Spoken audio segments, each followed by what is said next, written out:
has a pre-gavel item for this morning. Commissioner Rubio, good morning. Good morning, colleagues. Today is bittersweet because we are both celebrating Director Rebecca Esau and the incredible impact she has made on our city. So we're celebrating her, but we're also giving her our very best wishes as she ends her tenure here at the City of Portland and enters a well-deserved retirement and time with her family. Rebecca has been one of the most devoted public servants I have ever met, and over her career, she has dedicated the vast majority of that time to the City of Portland, and we're all the better for that service. And when I first got assigned BDS, I remember Commissioner Ryan telling me, "You're going to love working with Rebecca, that she's a true professional," and he couldn't have been more right. And it's been a true honor to work with her, and I have such tremendous respect, and I've also for her, and also have learned a lot from her. And if you know her, you know she's a leader that's never really feared to speak up for the right thing, even when it was hard to do. And in part due to her leadership and work with others, we're now bringing our permitting system into a new era, and which is positioning us well for the future. And here's just a few other highlights accomplished under her leadership during only the last 6 years. There are many, many more, but here are a few just to remind us. She led the creation of the Empowered Communities Program, which assists BIPOC property owners and those living with disabilities to bring their homes and businesses into compliance with state and local codes. Also, the expansion of video inspections, which kept inspections moving during the pandemic, and the formation of BDS customer service teams to provide customers with a single point of contact. She also oversaw the expansion of the field issuance remodel program, which provides residential remodelers with one point of contact as well for their projects. And of course, everything that she's doing to improve the quality of service and customer service as well, including the portal development for online permitting and the technical systems upgrade so inspectors can do all their work in the field.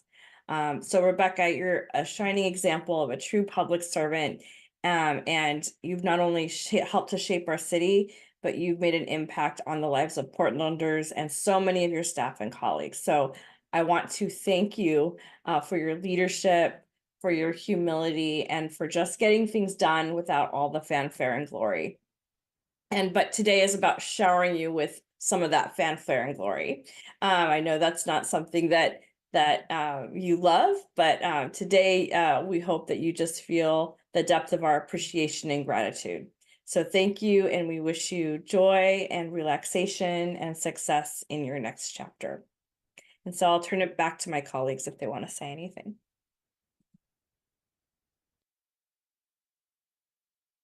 Commissioner Ryan. Yeah, thank you, Mayor, and thank you, Commissioner Rubio. Yeah, you gave me a really good lead in. I did say that to you because it was absolutely true. After being a little upset that I wouldn't have that assignment anymore, just because it was so awesome to be a strategic partner with Director Esau. And I kind of want to start with that because this type of government, I don't care what type of government you're in, works when leaders can put their egos aside and strategically think out loud together to figure out how to improve conditions. And anyone that's a leader that doesn't think things need improvement should just resign. And what I got from Rebecca Esau from your first email, I'll never forget that email you sent me in September 10th when I was sworn in. I'm like, I didn't know your name. So I'm like, who is this? And it's, oh, this is the head of BDS. And oh, she just got the email that I got. And this is the assignment that I was given. And she explained to me what her style is like. And it was so honest. And I've never seen anything quite like it in my life. And you were just so clear about who you are, what your vision is, and let's figure out how to work together. And I read it several times because I respected it so much that you had the integrity to write such an email. Then shortly thereafter that, we were able to get into some good trouble together. There was many chapters on that. One was that we were facing some really grim conditions, obviously in 2020, going into 2021. And we talked a lot about what happened in 2008. and how devastating that was to lose the intelligence, the capabilities that were built over decades with some really amazing public servants. And when they were laid off in 2008, and how much expense it was to build it back, and how it took almost a decade to really get it back to its previous place. And so we were able to do a campaign, and at that time, with the help of some ARPA money, we were able to leverage budget so we could make that whole. And it's timely today because we have a similar challenge that when we have bureaus that are connected to the fees in real time, we can't be short-sighted about their value for the long term. And so I just want to thank you for how we strategically did that campaign, if you will, throughout the city. I also want to thank you for when we got that report from the auditor. I think it was about a month into the job, and it's a every decade report that tells everybody that the permitting system in Portland isn't working that well. Big shock. And so I said to her, I go, when I met with the auditors, when I talked to Rebecca, I said what was confusing to me is they didn't mention, there wasn't a lot of airtime that there are 8 different bureaus that touch permitting. And why is this just targeted to BDS? And I could tell you appreciated that, I think, pretty obvious insight, but for some reason it hadn't been obvious to elected officials ever, because I said, well, have we ever had a task force that actually brings together all of the bureaus as opposed to just focusing on BDS? She said, not to my knowledge has that ever been tried. I go, well, I'm not going to do that. So then I called Commissioner Mapps. I see your hands up next. You might say something about this. So I called Commissioner Mapps, who had the most amount of bureaus that do permitting. And that's when we co-chaired what has turned into be the foundation.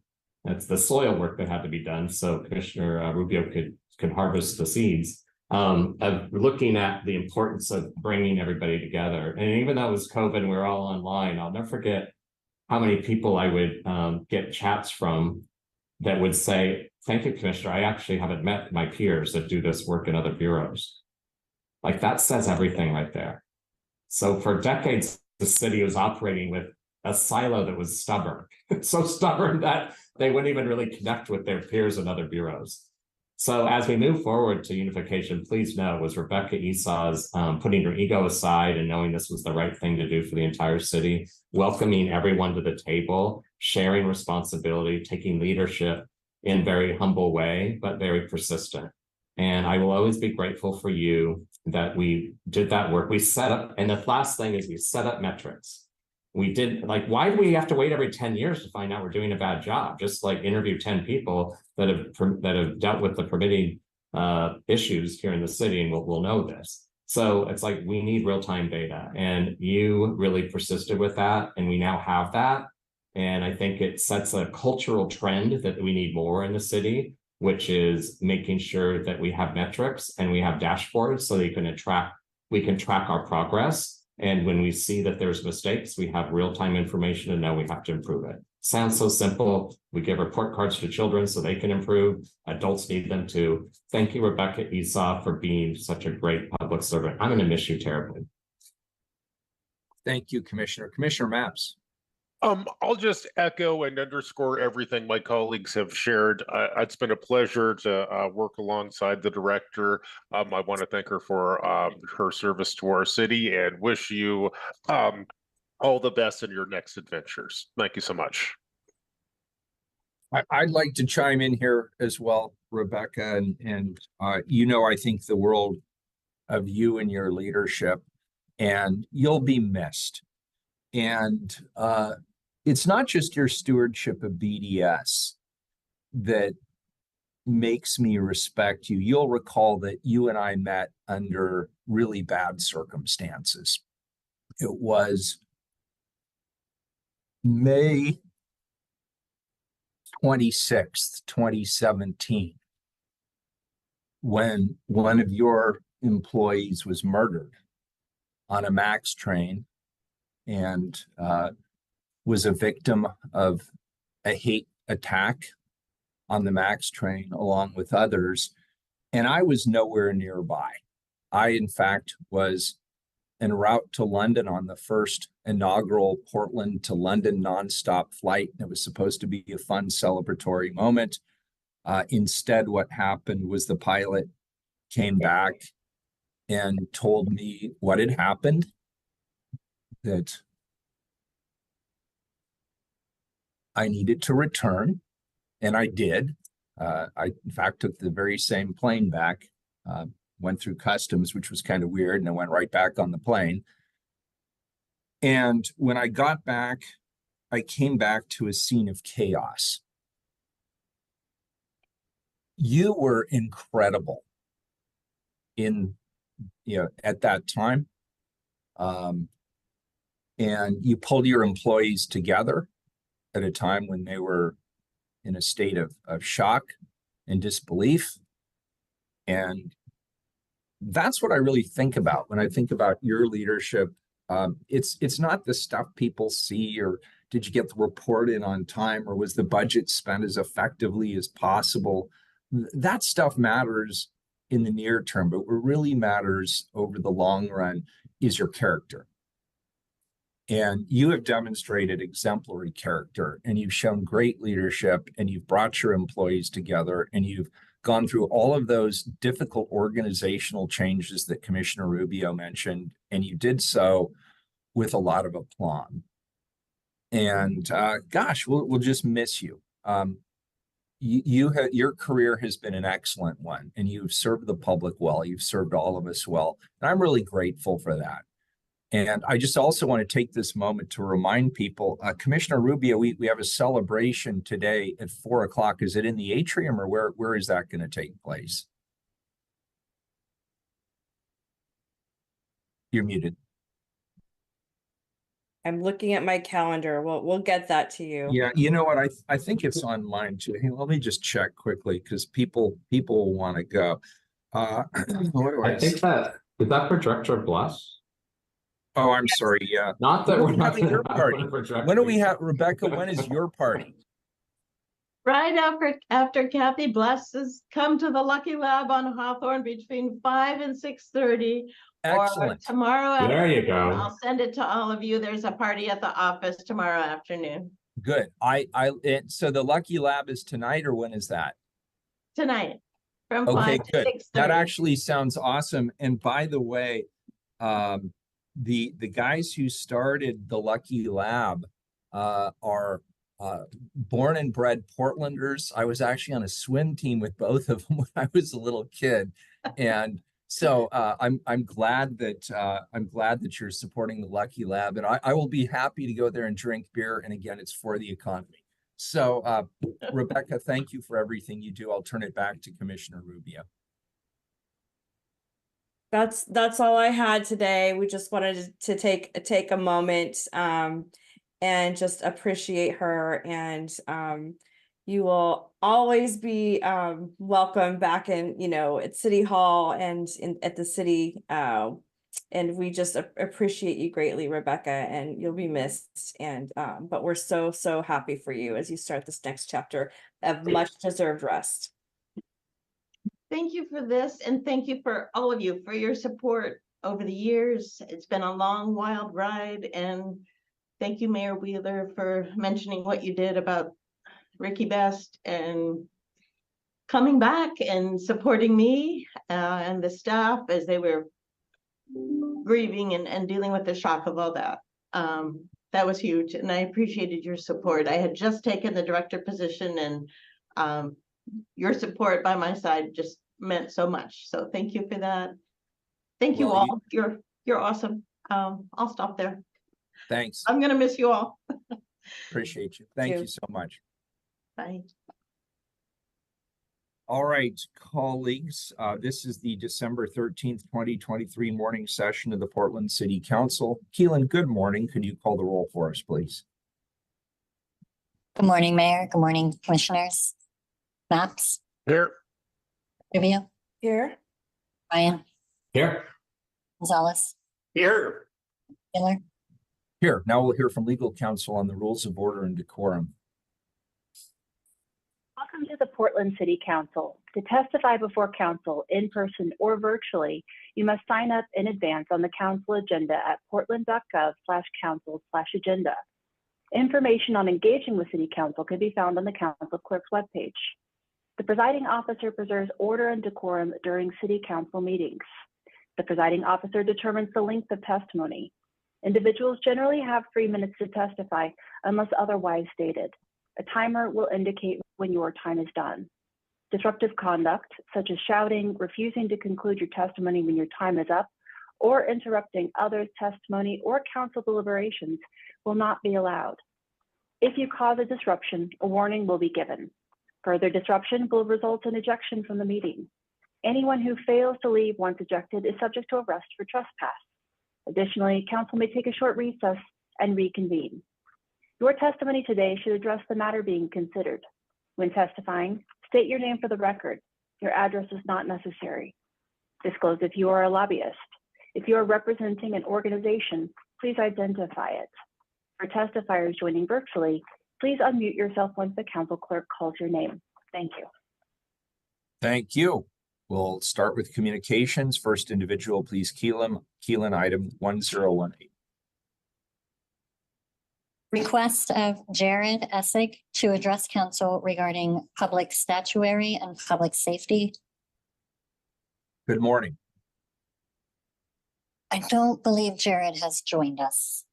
All right, very good. Maybe later. Let's go to the next individual, 1019, please. Request of Randy Gregg to address council regarding Darcel Plaza. They canceled their request. All right, let's go to 1020. Request of Aubrey Russell to address council regarding Lincoln and Roosevelt statues in South Park blocks. Good morning, Aubrey.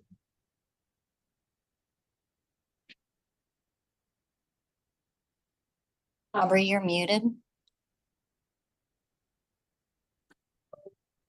Okay, you can see. There you are. Now we hear you. Okay, thank you very much. I want to thank City Council for addressing the issues of statues. The city has started a process to provide City Council with a sense of public opinion on statues so that in February, the city can give direction to the future of statues as part of our public art.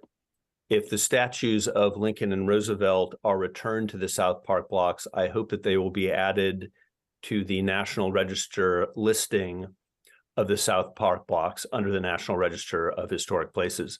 I think there is good reason to add the statues to the National Register. In June, an historian with the National Register of Historic Places, so with the National Park Service, addressed the public listing or would address the possible listing of Lincoln and Roosevelt statues. Quote, if the original statues were put back up in the original locations and with the same orientation, they could be contributing, end quote. I'd note that the reason that they weren't added to the listing of the South Park blocks is because they weren't present.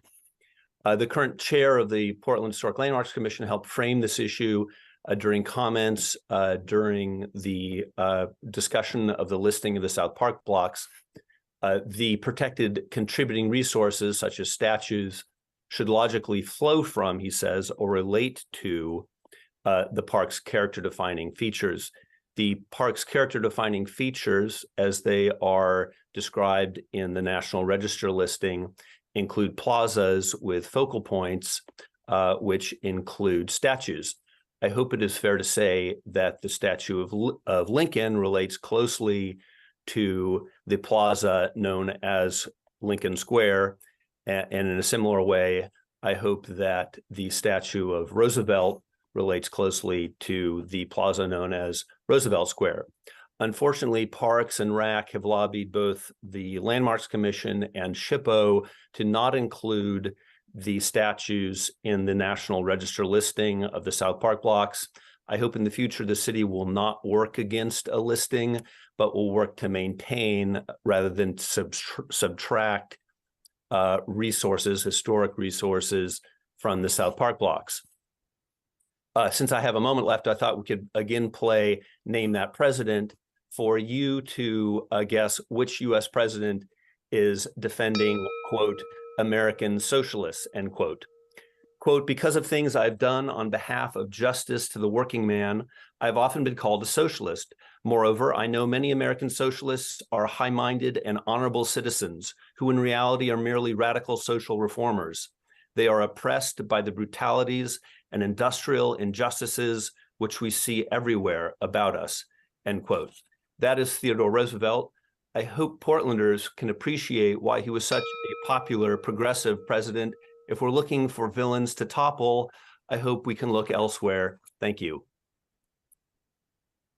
Thanks, Aubrey. Appreciate it. Next individual, please, 1021. Request of Christopher Hale to address council regarding pedestrian and cyclist safety. Good morning. Can you hear me okay? Yep, loud and clear. My name is Dr. Christopher Hale. I'm a board-certified emergency medicine physician who grew up in the Portland metro area, graduated from OHSU, and have been in clinical practice for over a decade. I'm also the father of 2 young children. My wife and I bike them to school every day, trying to do our part to leave them a livable climate. As an ER physician, I've witnessed firsthand the devastation of a transportation system that prioritizes vehicle convenience over safety. I've shed tears with the families whose loved ones have been taken in a moment by a transportation system designed to allow increasingly larger vehicles to drive at increasingly faster speeds and considers the safety of anyone outside of those vehicles as a lesser priority. This year, Portland has experienced more traffic deaths than at any time in the prior 3 decades. Over the last few years, around 40% of those traffic deaths have been people outside of vehicles, pedestrians and cyclists. Low-income neighborhoods and communities of color have had more than 3 times the number of pedestrian deaths per capita compared to the rest of Portland. These are places still suffering from the historic injustices of a lack of investment in public infrastructure, including safe street design. I've seen firsthand the violence that vehicles do to the unprotected human body. These deaths might be abstract numbers to you, but they are very visceral and very real when bodies are crushed and people are bleeding out. So at a time when a record number of Portlanders are dying in our streets from traffic violence, I need to ask, why is PBOT not doing more to save lives? Why is PBOT, in fact, attempting to repeatedly remove life-saving infrastructure for people commuting by bike? How is it that some of these attempts have been made against the safety recommendations of PBOT's own employees? And why are tens of thousands of dollars being spent to remove infrastructure when PBOT is simultaneously planning to scale back safety programs and lay off employees due to budget shortfalls? Safe street design has been proven to save lives. That includes narrower streets that incentivize drivers to drive more slowly, bike lanes with wide buffers, or better yet, with hard infrastructure, such as even parking protected bike lanes. That means daylighting at all intersections, which saves the lives of people crossing the streets where they're most vulnerable and is already Oregon law, but just not actually enforced in Portland.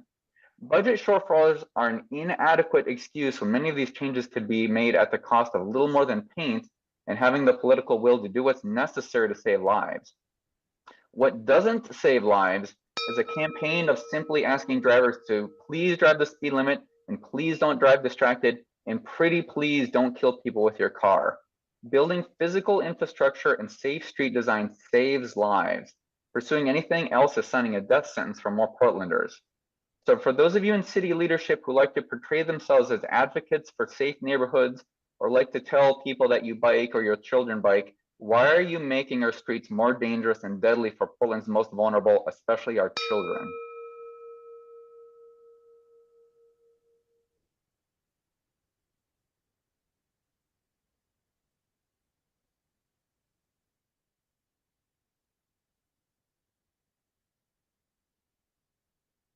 Mr. Mayor, you had your mic off. Oh, sorry. 1022, please. Request of Jude Brewer to address council regarding discontinuation of contract with Regional Arts and Culture Council. Welcome. Thanks for having me. Can you hear me all right? Yeah, loud and clear.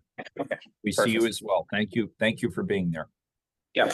I have 2 pages here. It takes about 6 minutes. I'm actually requesting only 4 minutes. I won't read the whole thing. Can I get 4 minutes?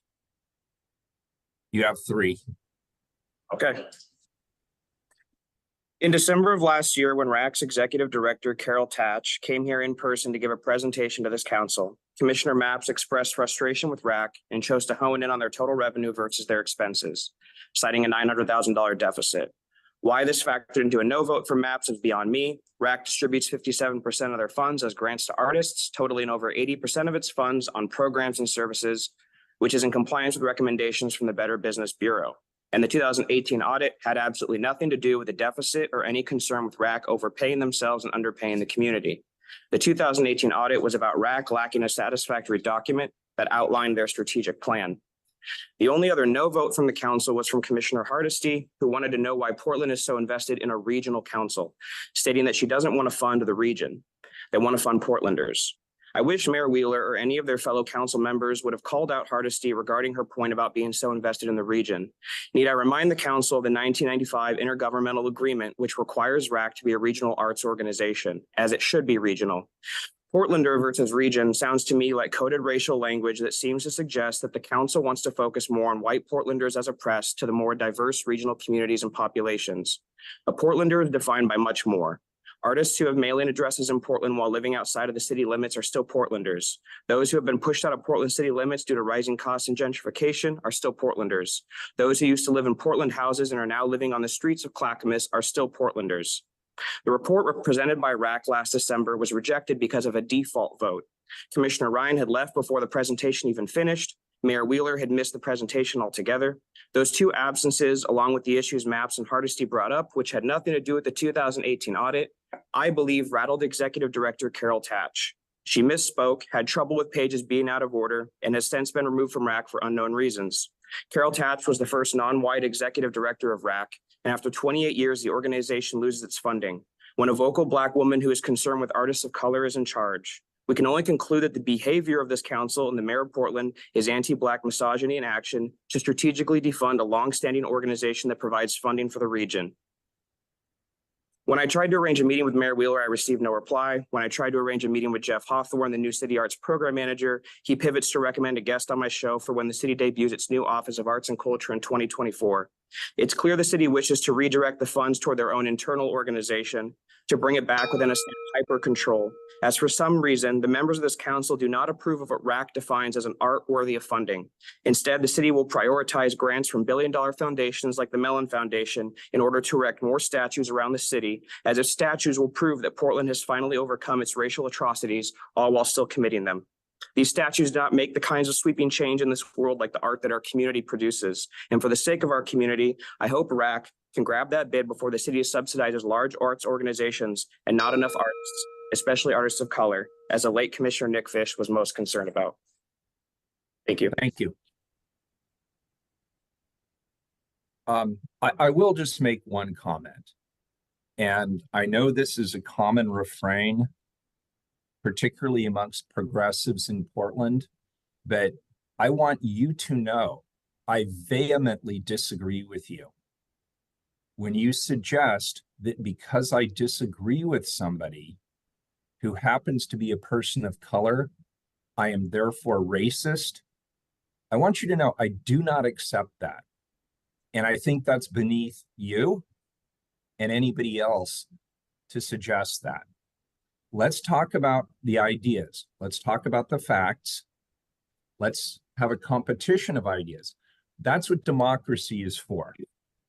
When you accuse people of being racist or sexist or anything else, what that is an attempt by you to shut down the conversation, to skip the debate over ideas, the competition of ideas, and instead justify your position at any expense.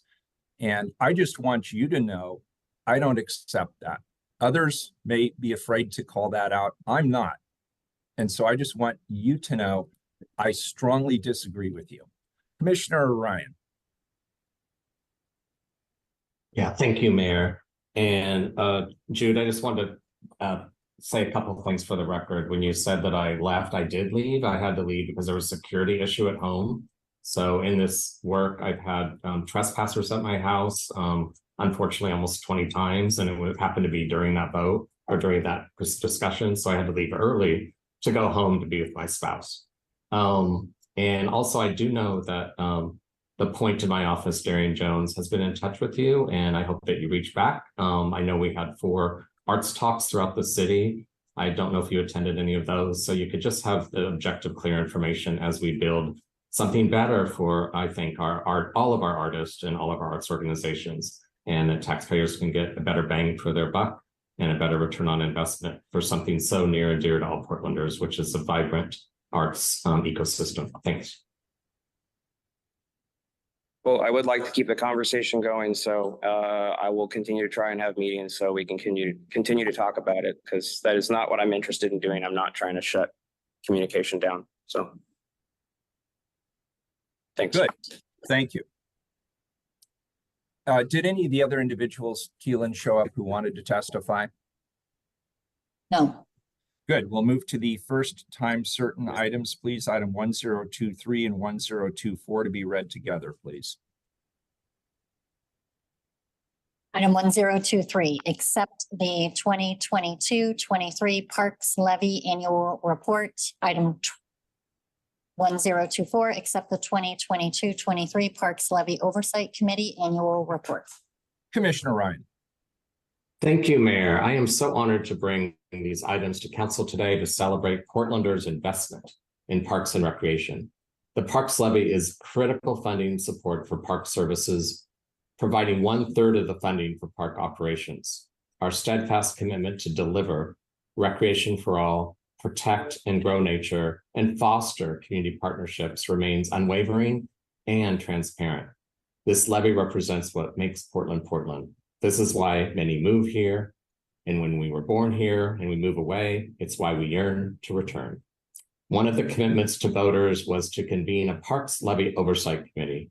And I want to thank the members of the committee for your work this past year, ensuring that Parks Levy resources are spent in a way that is a commitment to the voters in a fiscally accountable and very transparent way.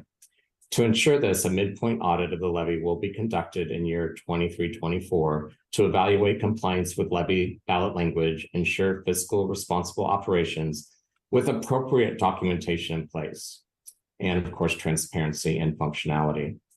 And to that point, I'm really satisfied with acceleration, key word, of expending the resources from 22 to 2023, which led to a 60% increase in hours worked by sim instructors, double the amount of people who participated in nature camps, classes, and community programs, and 62% more trees were planted in priority neighborhoods.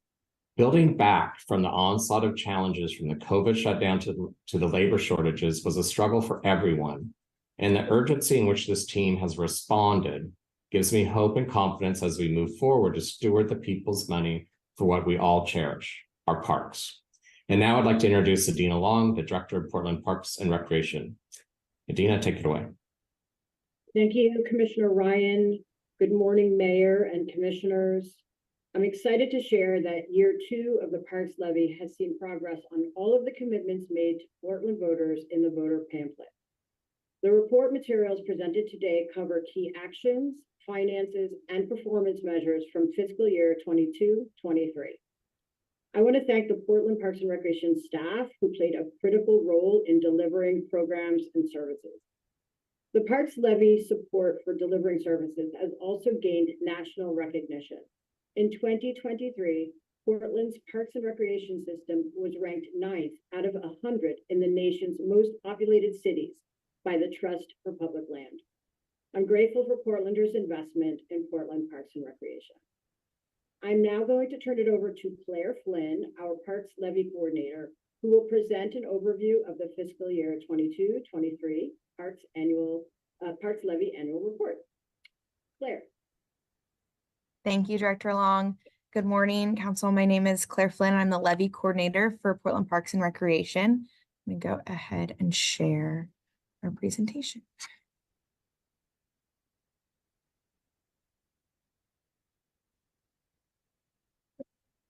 My presentation today will cover the fiscal year 2022-23 Parks Levy Annual Report. After my presentation, Mary Rubel, a member of our Parks Levy Oversight Committee, will present the Oversight Committee's annual report. The report shares key actions, financials, and performance measures for the 15 commitments included in the Parks Levy ballot title and explanatory statement. Each of the commitments is nested into one of 3 larger service categories: recreation for all, protect and grow nature, and community partnerships. Throughout the report and in this presentation, we include interviews and stories of staff, partners, and participants to show the impact of the Parks Levy. The Bureau was successful in preventing further cuts and closures to ongoing recreation programs and operating facilities in fiscal year 2022 to 23. In year 1 of the Parks Levy support allowed for PP&R to reopen pools, community centers, and restart programming following the impact of COVID-19. And in year 2, continued operational funding from the Parks Levy is supporting programs, facility staff, and day-to-day maintenance that keeps operating community centers and pools open. The Parks Levy continues to provide revenue support to help stabilize the parks budget. For example, additional financial support for the Summer Free-for-All program is helping increase participation by community partners and reduce service cuts. Morgan Spriggs and Emily Lighthype, the co-founders of Black Swimming Initiative, share their story about the impact of the Parks Levy funded partnership with PP&R, which is helping to continue to provide recreation programs, offering swim lessons and water safety courses. We used Parks Levy funding to deliver a variety of recreational programs. PP&R safely provided swim lessons, camps and classes, fitness in the park, pop-up concerts, free lunch and play, and other popular programming. Despite challenges, much like those experienced across the country in hiring for swim instructors, we increased the number of swim lesson participants and hours worked by swim instructors. Overall, total estimated attendance increased, and PP&R also served more than 99,000 free meals throughout the year to youth and families through free lunch and play, Sun Community Schools, and after-school programs. The Access Pass was introduced in fall 2022. We provided $3 million in financial assistance to over 15,000 unique users. This is significantly more than PP&R has provided in the past, when only about $565,000 in fee reductions was provided. This is a big step towards reducing cost as a barrier and making sure recreation can truly be for everyone. PP&R staff Amy Kelly and Zoe Allen Lewis, who provide free programming at Stevens Creek Crossing, a Home Forward property, share the impact of offering free and reduced cost programming, specifically highlighting how beneficial free programming can be to reducing cost as a barrier. With more than 11,000 acres of land that include 8,000 acres of natural areas, PP&R's maintenance and enhancement of natural features is essential to climate resilience, protecting water quality and habitat, and ensuring ecological health in urban areas. With the Parks Levy, PP&R added a new stewardship coordinator position to the soft surface trails team to engage with volunteer groups that have a more advanced level of understanding around trails. We expanded and improved signage and trails in Gabriel Park. The Parks Levy allowed for the hiring of a full-time ongoing coordinator role focused on supporting forest parks and the Renew Forest Park program to manage and improve the unmet ecological infrastructure and access needs of Forest Park. Kush Agarwal, a frequent natural area stewardship volunteer, gives back by volunteering to care for our natural areas and create habitat for local plants and animals, get outside, and learn new skills. In fiscal year 22-23, the Bureau increased the number of environmental education participants from the previous year and continued to work to engage and provide services to communities of color and children experiencing poverty, including expanding culturally specific and bilingual nature education programming. We interviewed Amira and Zoya, 2 youth conservation crew members who share their experiences connecting with nature through community gardens and maintaining green spaces. Youth Conservation Crew provides employment opportunities for a diverse population of Portland area youth. Crews protect, restore, and manage Portland's parks and natural areas while developing job skills and exploring environmental career paths, a key program that helps increase opportunities to connect with nature.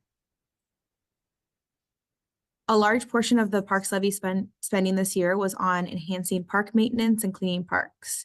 To date, the Parks Levy has helped create over 80 new maintenance positions that will assist with operational parks maintenance, including emptying trash cans, cleaning and checking restrooms, preventative maintenance and repairs, and more. The increase in preventative work orders means that more work is being done proactively, which helps limit declines in asset condition and keep more assets open to the public.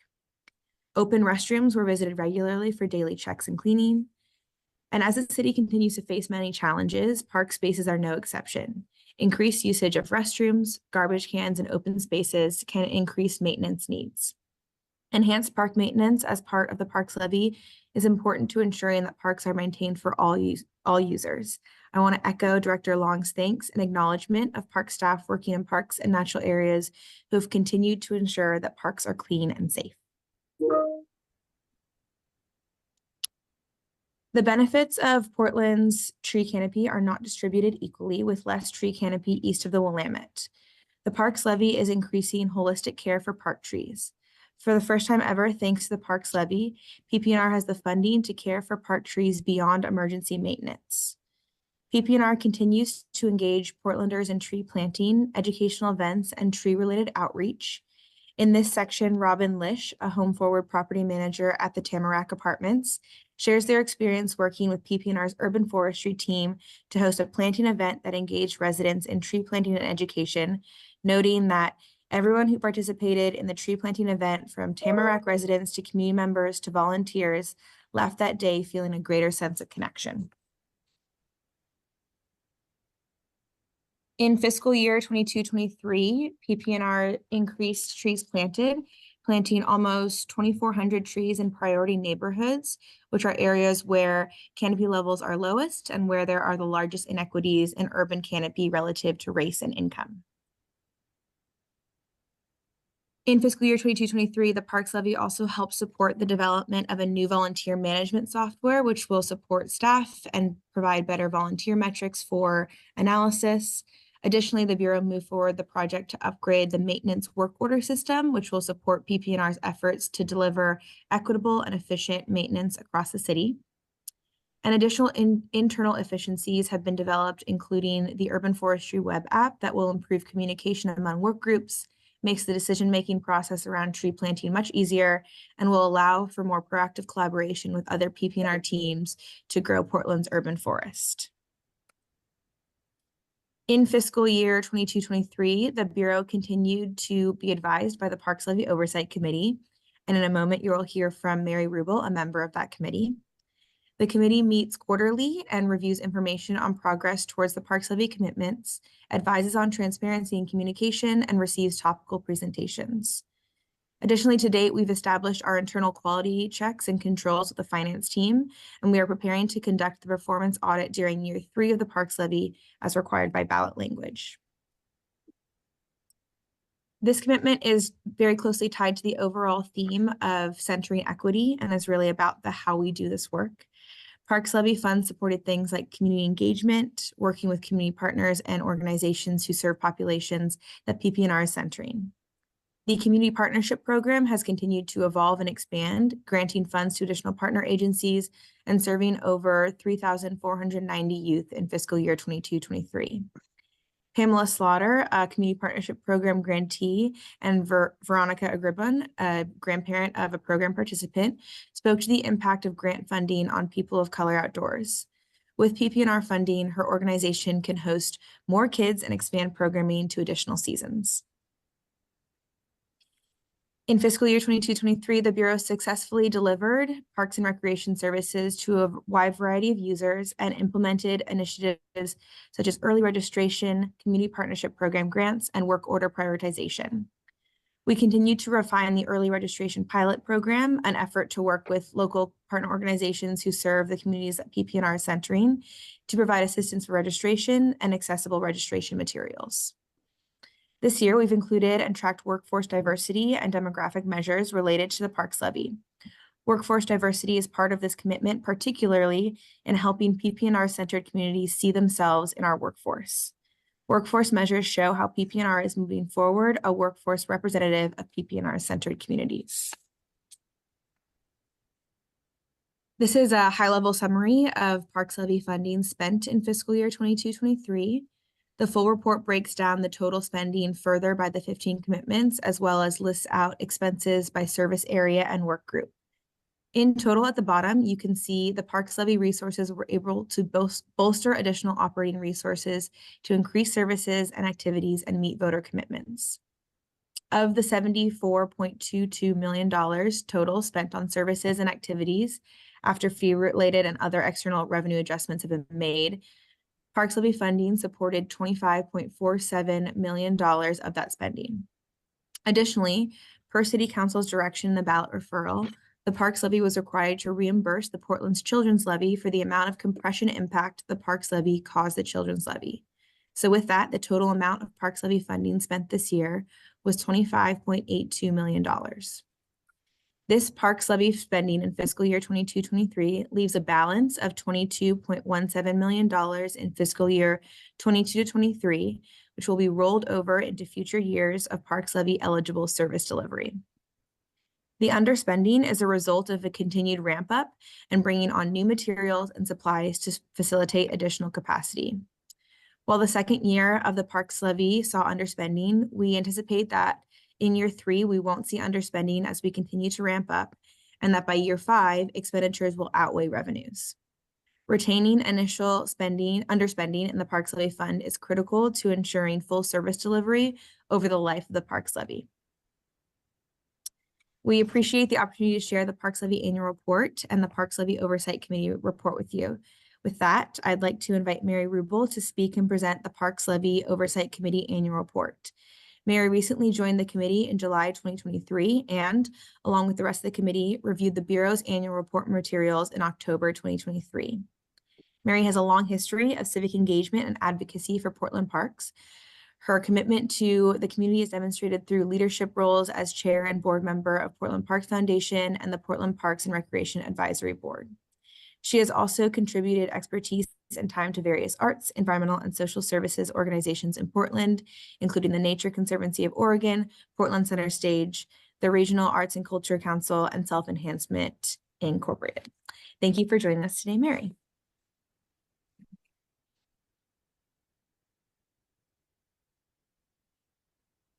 Thank you, Claire, and thank you, City Council and Mr. Mayor.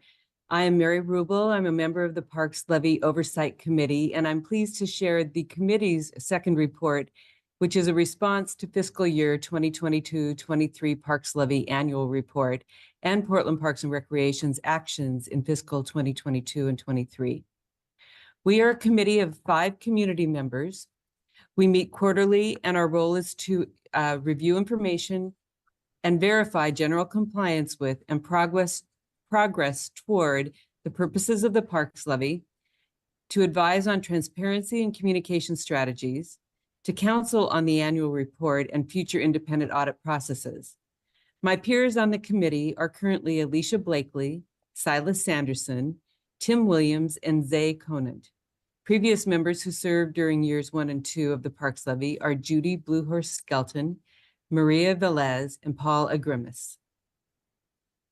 Our report is structured in 3 main sections, the first being adherence to ballot language. The committee found that Parks actions in year 2 are based on and build upon the promises contained in the language of the voter's pamphlet.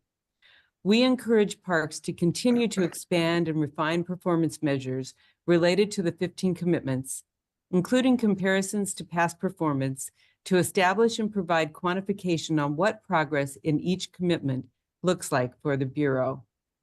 It is also important that Parks honor the spirit of the Parks Levy and continue strengthening community partnerships.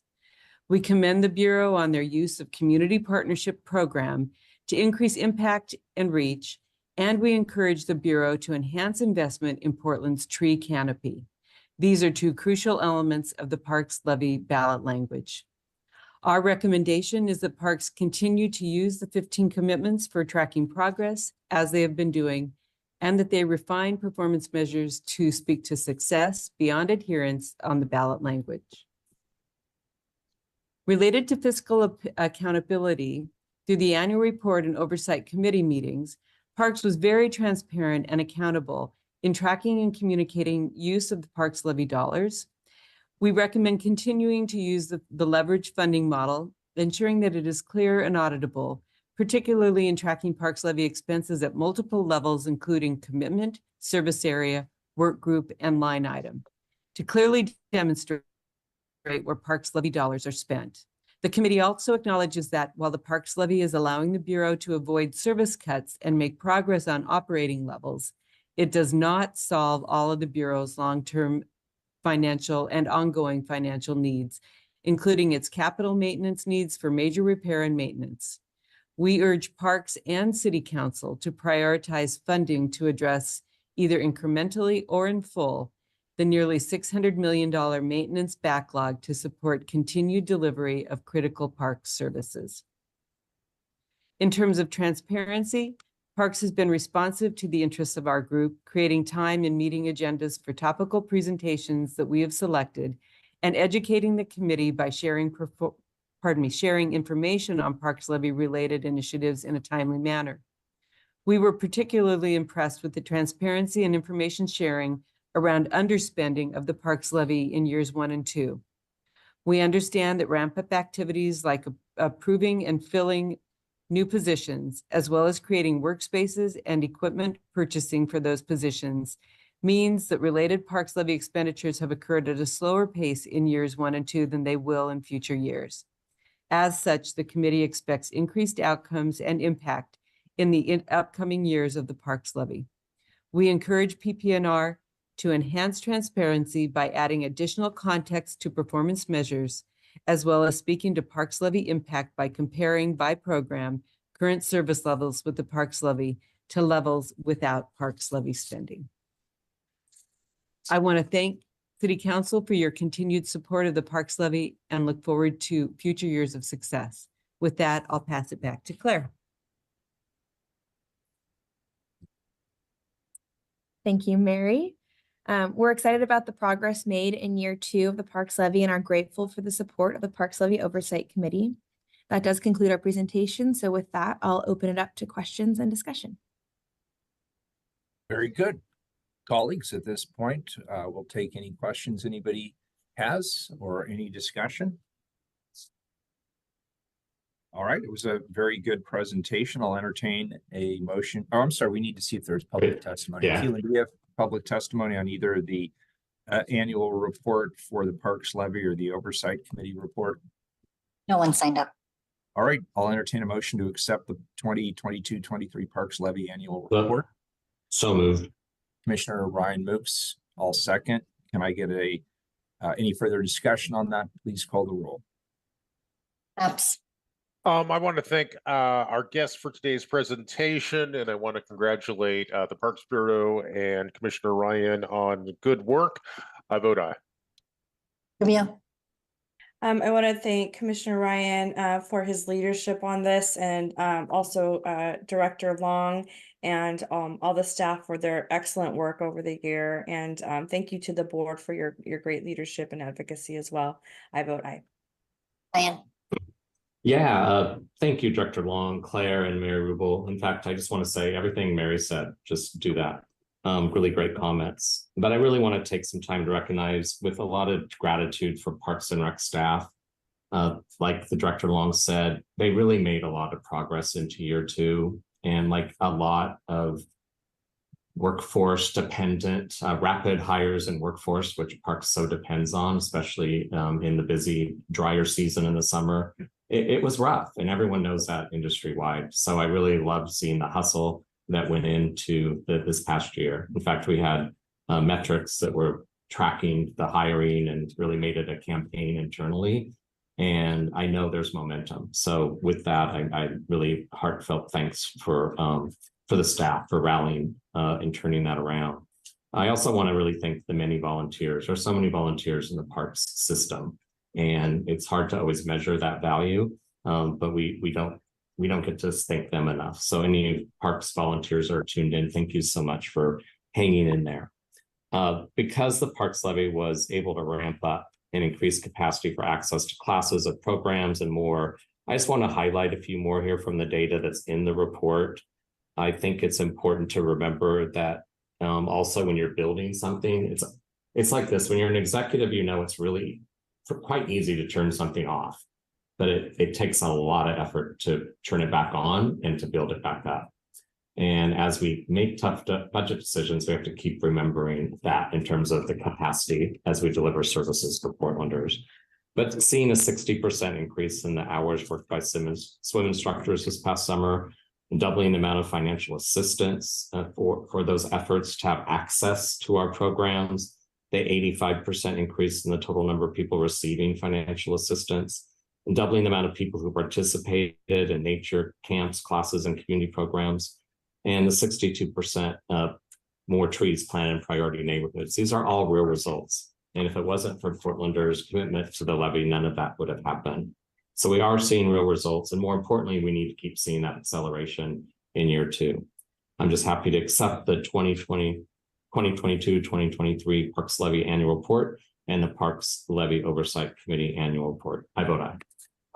Gonzalez. So excited to review the report and hear the numbers, particularly on the number of swim lessons. As a reminder for many of our children in our community, particularly those in marginalized communities, swim lessons is life or death. Actually is a substantial preventative measure for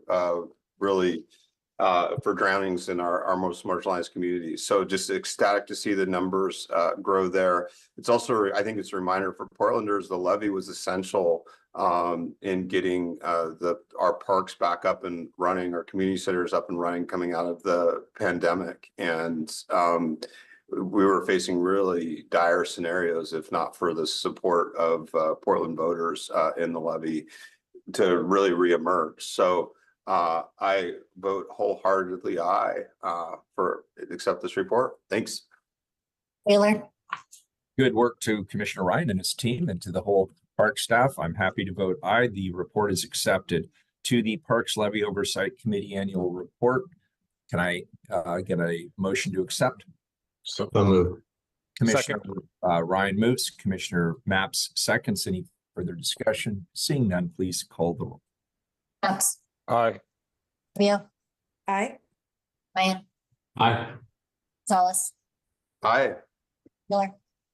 Aye. The report is approved. And colleagues, before we move on to 1025, can we go back to the consent agenda? Keelan, I would like to request on the consent agenda, if I can find my page, I would like to pull item 1029 back to my office. And I believe Commissioner Maps, you have an item 1035 you'd like to pull back to your office. Is that accurate? Yes, Mr. Mayor. Great. Any other items? Have any other items been pulled, Keelan? No. Please call the roll. Maps. Aye. Rubio. Aye. Ryan. Aye. Gonzalez. Aye. Wheeler. All right, the consent agenda is adopted, and colleagues will go back to the next time certain item. And I just want to give you a heads up before we get to the regular agenda. We're going to do the 4/5 items just because I know some of us have hard outs at a certain time, and I just want to make sure we get to those. So we'll do items 1049 and 1049-1 prior to the regular agenda, just as a heads up. Next item, Keelan, item number 1025 to be read with 1026. Item 1025, complete periodic sunset review of the Tourism Improvement District, 1% tourism and hospitality recovery surcharge license fee. Item 1026, amend Tourism Improvement District Code to modify the license assessment rate and remove the periodic sunset review requirement. Colleagues, I'm pleased to introduce this joint effort with Commissioner Rubio, who's the city's liaison to Travel Portland. Today, we will review the Tourism Improvement District and consider a couple of proposed changes to the district. As we're going to hear from Travel Portland in more detail, the fees collected through the Tourism Improvement District helped fuel dramatic growth in our tourism and hospitality in the period leading up to the pandemic. And today, they will undoubtedly be a key tool in helping the industry recover from some of the most challenging years in the history of the city. I'll now turn this over to Commissioner Rubio to provide additional background and introduce our presenters. Commissioner Rubio, thank you for your leadership. Thank you, Mayor. As the city's newest liaison to Travel Portland, I've quickly learned how critically important the tourism industry is to the vitality and economy of our city. Like many Portlanders, when I started this job, I did not fully appreciate the size of the industry or its tremendous economic impact to the city, region, and state.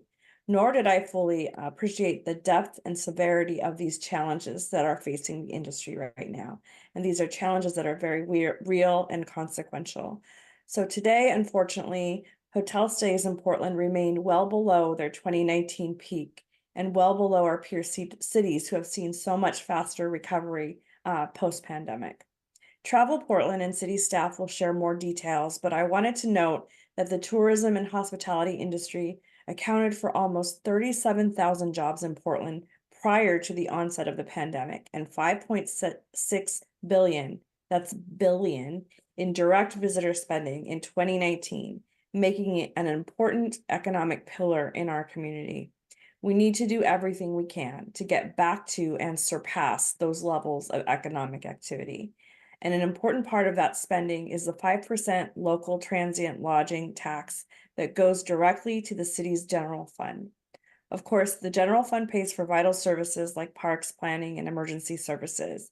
And as a result of the slow recovery of the lodging industry, that number was just 30.5 million in fiscal year 22-23, down nearly 25% from pre-pandemic levels. So when Travel Portland and industry leaders came forward with the proposal to make the temporary 1% tourism and hospitality recovery surcharge permanent to provide stable long-term funding for recovery and rebuilding of the industry, were of course on board to support it. So to be clear, this is not an increase of the existing transient lodging taxes or tourism improvement license rate, nor is this a new tax whatsoever. The result of this proposal will keep the total taxes and license fees at the same rate that they have been since July of 2021. So here to present the sunset review of the Tourism Improvement District and proposed changes are Carl Lyle, the city's Spectator Venues and Visitor Activities Program Manager, Jeff Miller, President and CEO of Travel Portland, James Jesse, and Megan Conway, both also of Travel Portland. Thank you for all joining us today. So we are turning it now over to you. Thank you so much, Commissioner Rubio and Mayor Wheeler. I'll just provide a quick background kind of overview of the legislative kind of history on the Tourism Improvement District, which is often referred to as the TID. So at the request of industry leaders, the Tourism Improvement District was established in 2012 as Chapter 6.05 of the Portland City Code. Recognizing the highly cyclical pattern of visitors to Portland, hoteliers proposed the new license fee, in addition to the 1% transient lodging tax that goes to Travel Portland.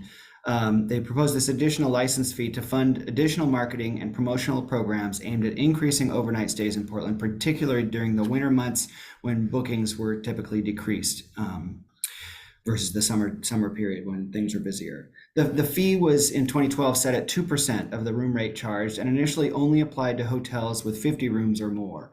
The fee was also required to undergo periodic sunset review to assure it was achieving the intended purposes. In 2018, the code was modified to extend the TID fee to short-term rentals that use booking platforms and to apply it to all hotels regardless of size. In 2021, during the effort to help the industry recover from the pandemic, at the request of lodging industry leaders, the 2% fee was made permanent and a 1% tourism and hospitality recovery surcharge was established in addition, with a requirement for periodic sunset review. So 2 items are being presented today, and Travel Portland will go over this in their presentation. Just to be clear, there's a resolution, that's item 1025, that completes the required sunset review for the 1% tourism and hospitality recovery surcharge under Code Section 6.05.130. And based on the successes you'll hear about from Jeff Miller and his guests, the resolution concludes that the tourism and hospitality recovery surcharge should not be terminated at the end of the sunset review period. The resolution will be voted on today. The second item is an ordinance which provides code amendments to Chapter 6.05 of Portland City Code. That's agenda item 1026. These amendments will eliminate the sunset review for the existing 1% tourism and hospitality recovery surcharge and continue the full 3% TID fee. The ordinance will pass to second reading next week. Notice of today's hearing was mailed on November 16th to all registered hotels and booking platforms, as well as short-term rental hosts who do not use the platforms. The postcard provided a website link where full information about this proposal could be reviewed, as well as a link to information on how to testify here at City Council on the proposal. Scott Carter, taxation manager at the Revenue Division, is also on this call in case there's any technical questions about how the collection systems work or the city's role in that. And with that, I'll turn this over to Jeff Miller and the Travel Portland team for a brief presentation, and we'll be happy to answer any questions after that. Thanks, Carl. Good morning, Mayor Wheeler, Commissioner Rubio, and Council. Thank you for taking the time to allow Travel Portland to present current business trends, some of our programs, and glimpse into the future with a tweak to the Tourism Improvement District 1% supplemental language. Portland's tourism industry has experienced challenges that are unprecedented, a word I hope to never use post-pandemic, but here we are. I want to thank this council for your support. Were it not for that support, we would be in much worse shape, so thank you. There is more to be done. Changing the sunset review of the 1% TID to match council's efforts on long-term stability of the existing 2% TID gives us comfort in our ability to help advance recovery of our industry well into the future. And who doesn't like seeing a picture of themselves on screen? I won't read this to you, but at the end of the day, Travel Portland is an economic development agency, and we do that by attracting visitors, convention delegates, and families to Portland to spend their money in hotels and restaurants. We're very excited about the work that we're doing here. During the pandemic, we refined our priorities, and you can see that what we execute in the vertical bars is convention sales and leisure room nights. How we execute it is through a lens of equity, diversity, and inclusion, and work to repair the destination's reputation. At the center of all this is ensuring strong organizational excellence, and from financial management to HR and administrative excellence. Economic impacts on tourism. This chart tells the story of hotel struggle. Focusing on the central city, which includes the Lloyd districts, the box on the right is the occupancy for the calendar year ending in October. You see Portland at the bottom in yellow, a very, very slight increase in occupancy. You see Minneapolis and San Francisco in red. Red is bad, but they are similar to Portland. In green are our competitive set of cities. You can see their occupancy is 15 or more points higher. Green is really good. Summer leisure travel did not happen in the central city. Here you see the number of rooms sold in the central city, again, which includes the Lloyd district, in 2019 on the yellow bar. Last year in dark blue and this year in light blue, we have flatlined to a bad year. Revenue, the most important measure for the city and Travel Portland, has also flatlined to a bad year. These results are the results of the entire city of Portland, similar and almost worse in rooms sold. A very similar disturbing story in the city of Portland revenue. From the Smith Travel Report here, you can see the bi-month increases and decreases in revenue, clearly showing summer tourism did not happen. Travel Portland began our budget process in the early to mid part of 2022 and anticipated a 17% increase, which would have been 90% of the 2019 peak year. We are looking at somewhere between no recovery and a 4% revenue decline. We've been smart to create a reserve fund, so you can see we'll dip into reserves to continue our work, which is the catalyst for much travel. We can do this once, and I will give credit here to an excellent board of directors that has championed strong financial stewardship. And now I'll turn it over to Megan Conway, Chief Strategy Officer, to share some of our innovative ideas and program of work. Thank you, Jeff. Good morning, Mayor Wheeler and Commissioners. Our work is guided by research, and the consumer sentiment survey results we captured in October had a polling size of more than 1,200 people from across the country, with a higher concentration on the West Coast, where most of our visitors come from. When it comes to overall tone of media coverage about Portland, after several quarters of positive growth, we've seen a drop in positive tone and an increase in negative tone between Q1 and Q4 of this year. Portland's appeal saw a nice increase in Q1 of 2023, and while it dropped over the last few quarters, this is not as significant due to sample size. In the last few quarters, we've seen more people agree with the statement that Portland is welcoming, while fewer respondents agree when asked if they think Portland is a safe destination. Perhaps most important is that our visitors continue to love Portland, enough so that they want to come back. It's a positive to see this stabilizing, and community breakdowns within this research show that respondents who identify as Black or Hispanic have a higher likelihood of visiting again. As a result, we'll test increased advertising to these communities in 2024. For our final research slide, you see that food is our top travel motivator. Culinary themes are on heavy rotation in our marketing, and these topics also come into play in our public relations efforts.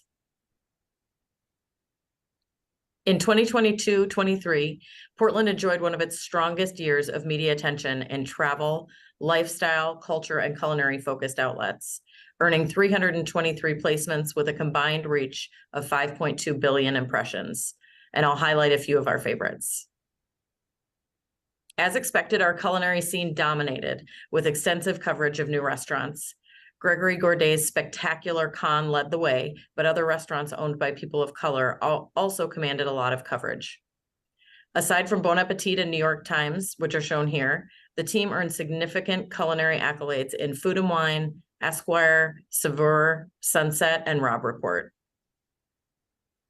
And Travel Portland also earned coverage in top outlets with messages beyond the culinary storylines, like this feature in Afar on travel to Portland in November, coverage highlighting the area's spectacular outdoor adventures in Travel and Leisure, and a kid-friendly travel story in the LA Times.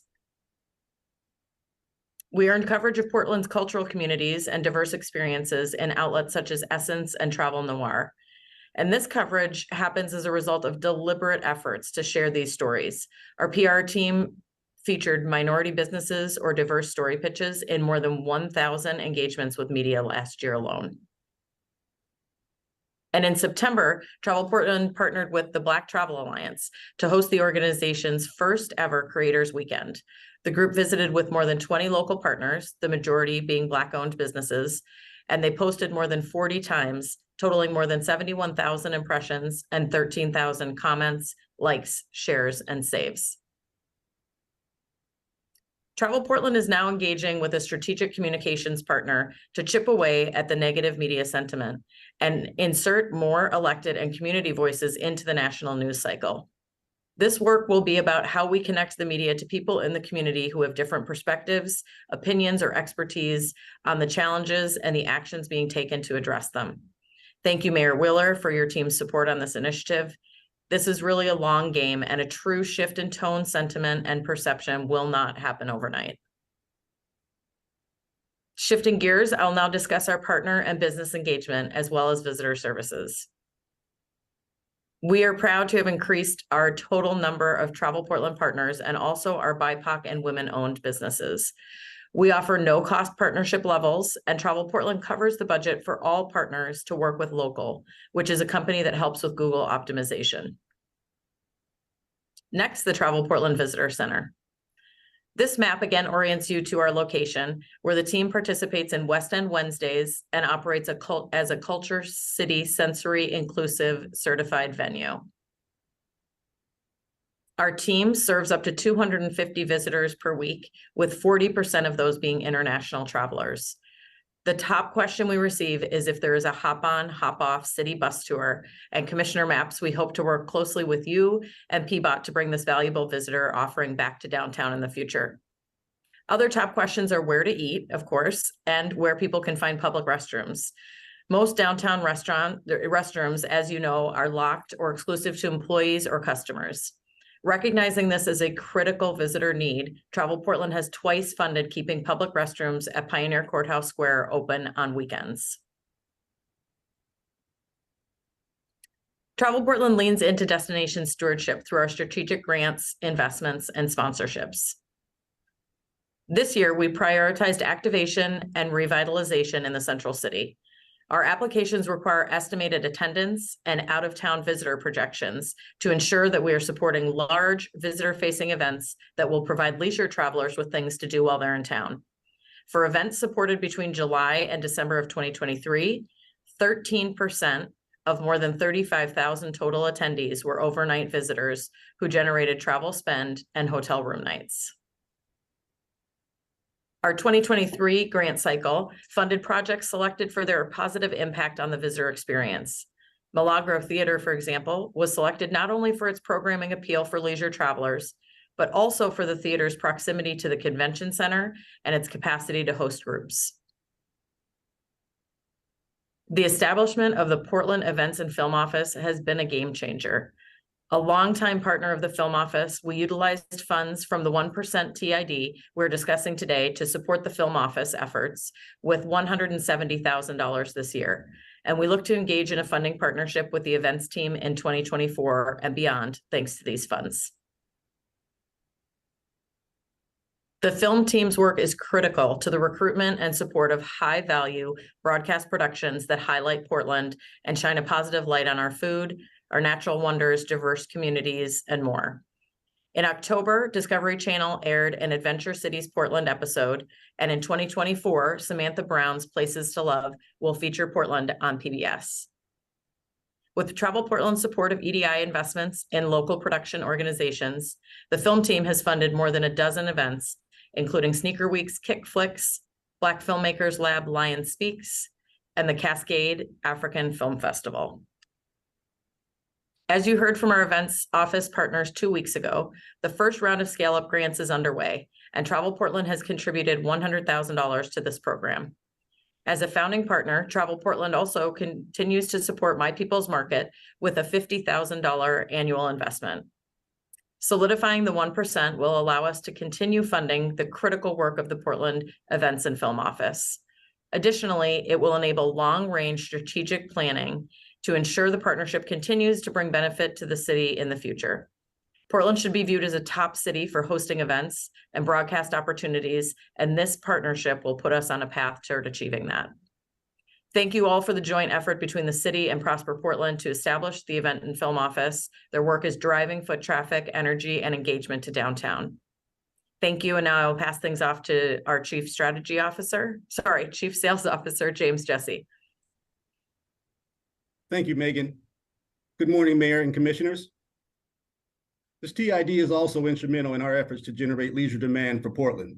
And in the next few slides, I'll be sharing some of the things we're doing to generate these heads and beds, which translates into spending and jobs at businesses all throughout the city. As storytellers and stewards of this destination reputation, we attack every part of this marketing funnel every day. Here's the funnel expressed horizontally. We are always on with our baseline evergreen efforts as PR, social, content, AdWords, and OTAs. And our seasonal leisure advertising campaign in blue will sit on top of that. We'll launch it this spring and we'll run it all summer long to make up for a soft convention calendar. The last few years have been challenging ones for Portland, but we have a lot to be proud of and even more to share. Now is not the time for us to recede to the background. Now is the time for us to be proud, to share the Portland we all know and love. And we'll do it with our new campaign called Portland, Yours to Share. Currently in production stage, Portland, Yours to Share will continue to highlight 3 of Travel Portland's top travel motivators. That's culinary, outdoors, and shopping. Design direction will feature various treatments allowing a versatile expression of the Portland brand. Our creative partner in this work is Industry, a local firm that is minority owned and led, and we'll share it with our customers via video, paid social, PR, digital advertising, connected TV, and out of home.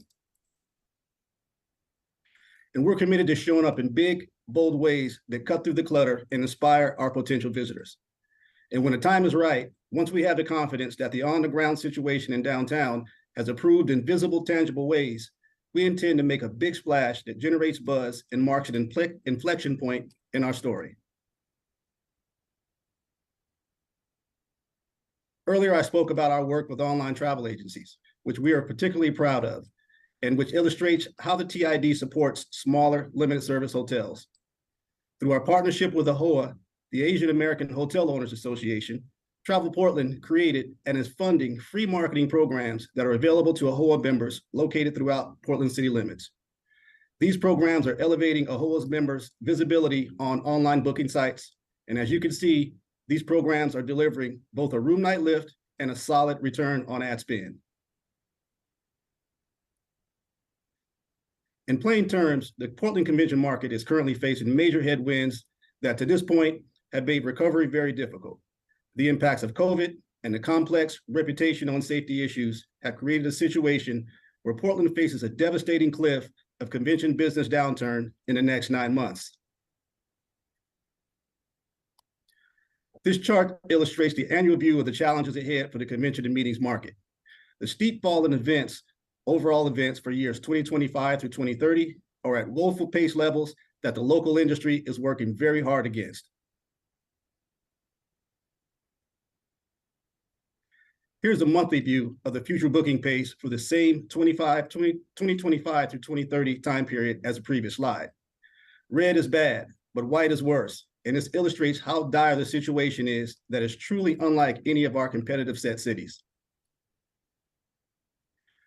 This future business cliff have not gone unnoticed, and Travel Portland's sales team have been actively employed against this issue for the past 18 months. The result of investing in our staff and focusing on rebuilding our business pipeline of potential future business has put us at a point where we can start to work to impact these future pace deficits. This chart represents the amount of potential business for that same 2025 through 2028 period that the team has built up to begin to work toward business recovery. One of our latest business promotion, It Pays to Plan on Portland, was our most successful promotion to date in assisting hotel partners to book short-term business into years 2023 through 2025. This promo ran from December 22 from May 2023 of 23, and accounted for over 62,000 room nights in future business for Portland hotels. And in partnership with the downtown hotels and the Oregon Convention Center, the local partners have combined for this citywide promotion to attract large-scale conventions back to Portland. A value proposition supported by hotel and convention center incentives will launch this month and will run through May of 2024 to assist with these business recovery efforts. And these are some proud wins in which we are particularly proud, and we expect to see more of these come by the end of December.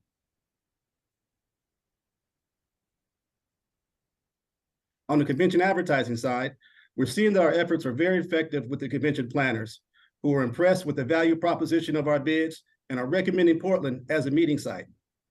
The challenge that we're experiencing is the decision makers, the CEOs and board members on the right side, are going against the planner's recommendation due to safety concerns. As a result, this year we're devoting 50% of our convention advertising dollars to target decision makers with positive messages about Portland. And these messages will be different. For the planners on the left, we will continue to highlight the nuts and bolts, as we've seen here, with the focus on Portland's hotel room inventory and 0% sales tax.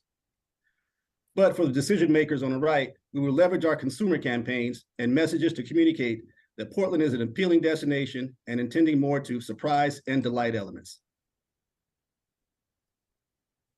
For diverse meetings, Travel Portland continues to expand our efforts to attract diverse meetings to Portland with impressive results. Shown here are examples of programs booked within the last year and will arrive in Portland within the next 9 months. These efforts would not be possible without the additional assistance Travel Portland receives from local partners like the Native American Youth Association, the Oregon Black Business Association, and the Metropolitan Hispanic Chamber. Portland recently played host to SOCTIS for their annual STEM conference.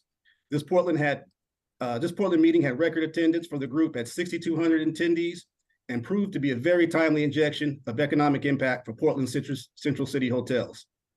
At a time where our Portland downtown occupancy was performing down to 40% below 2022 levels, trends changed to reflect growth as high as 45% above previous year's totals over the SOCTIS convention dates. And this partnership between Sport Oregon and Travel Portland has increased our joint participation on the national trade show schedule, allowing us to also position Portland as a player in the youth and amateur sports arena. In the coming year, we will see an aggressive push into these areas with 2 signature experiences that we believe will propel our efforts forward. First is the NCAA bid portal, and then in May of 2024, Portland plays host to Sports ETA, welcoming over 1,500 event owners and tournament organizers for a review of Portland and our facilities. So in conclusion, we thank you for the TID investment that allows us to continue focus on leisure tourism, convention meetings, and sports tourism. And with that, I'll conclude my presentation and turn it back over to Jeff Miller for questions. Thank you. Thank you all. Happy to answer any questions that you might have. Commissioner Mapps. Jeff and the Travel Portland family, I want to thank you for all the work you do and thank you for today's presentation. I just have a couple of quick questions, and I'll point these at Jeff, but you can redirect it to someone else on your team if they're better equipped to answer. Certainly, one of the things that I found most striking in your presentation is the fact that our tourism wave did not happen this past summer. Do we have a sense of what was driving that? You know, I would say that the reputational damage that we've suffered here in Portland is a big piece of that, and which is why we're looking at this strategic communications firm to help with talking about the good things, but also, you know, we own the leisure pages. We want to make sure that we change the narrative on the front page, and that's our tactic. Okay, thanks. Another question. One of the things that jumps out at me is the fact that Portland is struggling in the hospitality space, but Seattle, just up the road, seems to be having a pretty good tourism year. I think of Seattle as sharing many of the challenges that Portland has. Is there a reason why Seattle is doing well while Portland struggles to attract tourists? This year, Seattle had, in previous years, Seattle had 3 cruise lines going to Alaska. This summer, they had 5. Oh, wow. They've opened up a second convention center facility, which is huge, has really brought a lot of attention to them. They have baseball, professional sports there really are a huge draw from around the region and certainly from other places. And they had Taylor Swift. Yeah. Thank you very much. One last question, Jeff. Beyond passing the 2 resolutions before us today, or the resolution and the ordinance before us today, what can this council do to support recovery in the hospitality space? You know, I think you're already doing it, and that's when we ask you to show up when we have meeting planners in town, familiarization tours, coming and speaking to them. They really do value the voice of elected leaders. Commissioner Rubio just spoke at our FAM a couple of weeks ago and was very well received, quite eloquent. So those are the sorts of things that when we ask you to show up, if you can find time in your schedule, we would love to have you there to meet those clients. Great. Thank you, Jeff. I'll turn the floor back to the mayor. Commissioner Gonzalez. Well, thank you for calling out the Taylor Swift reference. I have folks on my staff that are make a compelling argument that Taylor Swift and Beyonce kept America going post-pandemic, and there's actually a lot of economic data to support that. Also, you know, comparisons to Seattle, it's really interesting thinking about the importance that you alluded to of sports and being draws to the city. I think it's a relevant discussion for us as we think about the next, you know, really 10, 20, 50 years for the city of Portland and how important sports can be in attracting folks into the core city. I guess I want to emphasize one thing, and then, you know, Jeff, we spoke about it last week, and I just want to put this in everyone's bonnet. The city of Portland banned outdoor drug use this summer, and the governor's task force echoed our calls on Monday. This is in contrast to the narrative on the front page of the New York Times all summer, right? I mean, they're reporting as best they can the perception of the city of Portland that unfortunately has a lot of reality to it. Yet the city government is in fact moving in a direction to confront that as directly as possible with the tools at our disposal. And so I guess the question is just how do we amplify, maximize that message that we are responding, we are changing, we are confronting this crisis on our streets with the tools we have. And I guess I just put that out there that you know, I certainly in the back of my head when we were championing the outdoor drug ban thought about how it would be perceived nationally. And I just welcome your thoughts on how we amplify that message. I think, again, going back to the strategic communications firm that we're employing, they'll begin in February. And I think those are the kinds of stories that we want on the front page, that we do have an engaged city council. We showing the governor, the mayor, and Commissioner or Chair Vega Peterson on the stage at the Oregon Business Summit. Those are the sorts of things where we see collaboration happening in the city that has been long needed. And I want to commend the mayor and certainly the county chair for their work there. And we'll amplify those stories. And we're going to have other people tell those stories. It's not going to be Travel Portland. So we're looking forward to getting that started. And you're exactly right. I also do want to call out Jim Etzel and his team at Sport Oregon. They have been terrific partners of ours and really have drawn a lot of business here, and we continue to support them like we will with the Film and Events Office. Got it. Well, and I'll, you know, call out one last piece. The task force called for a emergency declaration on the fentanyl crisis that echoes some of our calls here. I know this is a tough one, right? And this is what we need the strategic comms folks for, is how we properly amplify the message nationally. But we are 100% trying to respond to this crisis. And I think we have to go into the dark places and confront them as realistically as possible every day in the city. At the same time, sell the beautiful things we have here. And I know that sometimes it feels like we have to talk out of both sides of our mouths, but that's our reality. So I look forward to partnering with you on how we get that message right. I'm good. Thank you. Commissioner Ryan. Yeah, thank you, Mayor. Thank you, Jeff, Megan, and James. That was a great presentation. In fact, you could teach a seminar on how to do turbo clicks when you're doing your visuals. It just made it go so fast. I appreciate it. I can see you're all good at your jobs. I was looking at the data when you met with us recently and then in this report, and I was kind of taken with, albeit I wish we were in their categories, the cities that were higher up. It didn't seem like they had much of a boost from last summer to this summer. So what's the national trend on people spending their hard-earned disposable income on travel? And it was the summer season where I noticed that. So I'm thinking out loud with you right now. There's more, is it conventions are down? So it's more leisure travel, and is that down in general? I just was looking at some national trends and it surprised me. I didn't see it the first time I looked at the report. So in those cities in the green that didn't have a huge bump from the year before, they had a huge bump last year. So their increases, they are back to 2019 and above 2019. Okay. And we are severely behind 2019. So that's why they don't have as big an increase. Okay. All right. So anyway, there is some national trends on that. But you also explained that it was because they had the big bump the year before. Okay. You're color coding, trying to figure it out.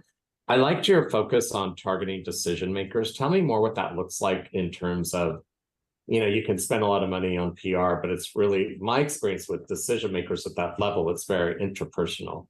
So what does it look like to create those conversations with some of our peers in this city to talk to those peers in markets that make those big decisions for conventions?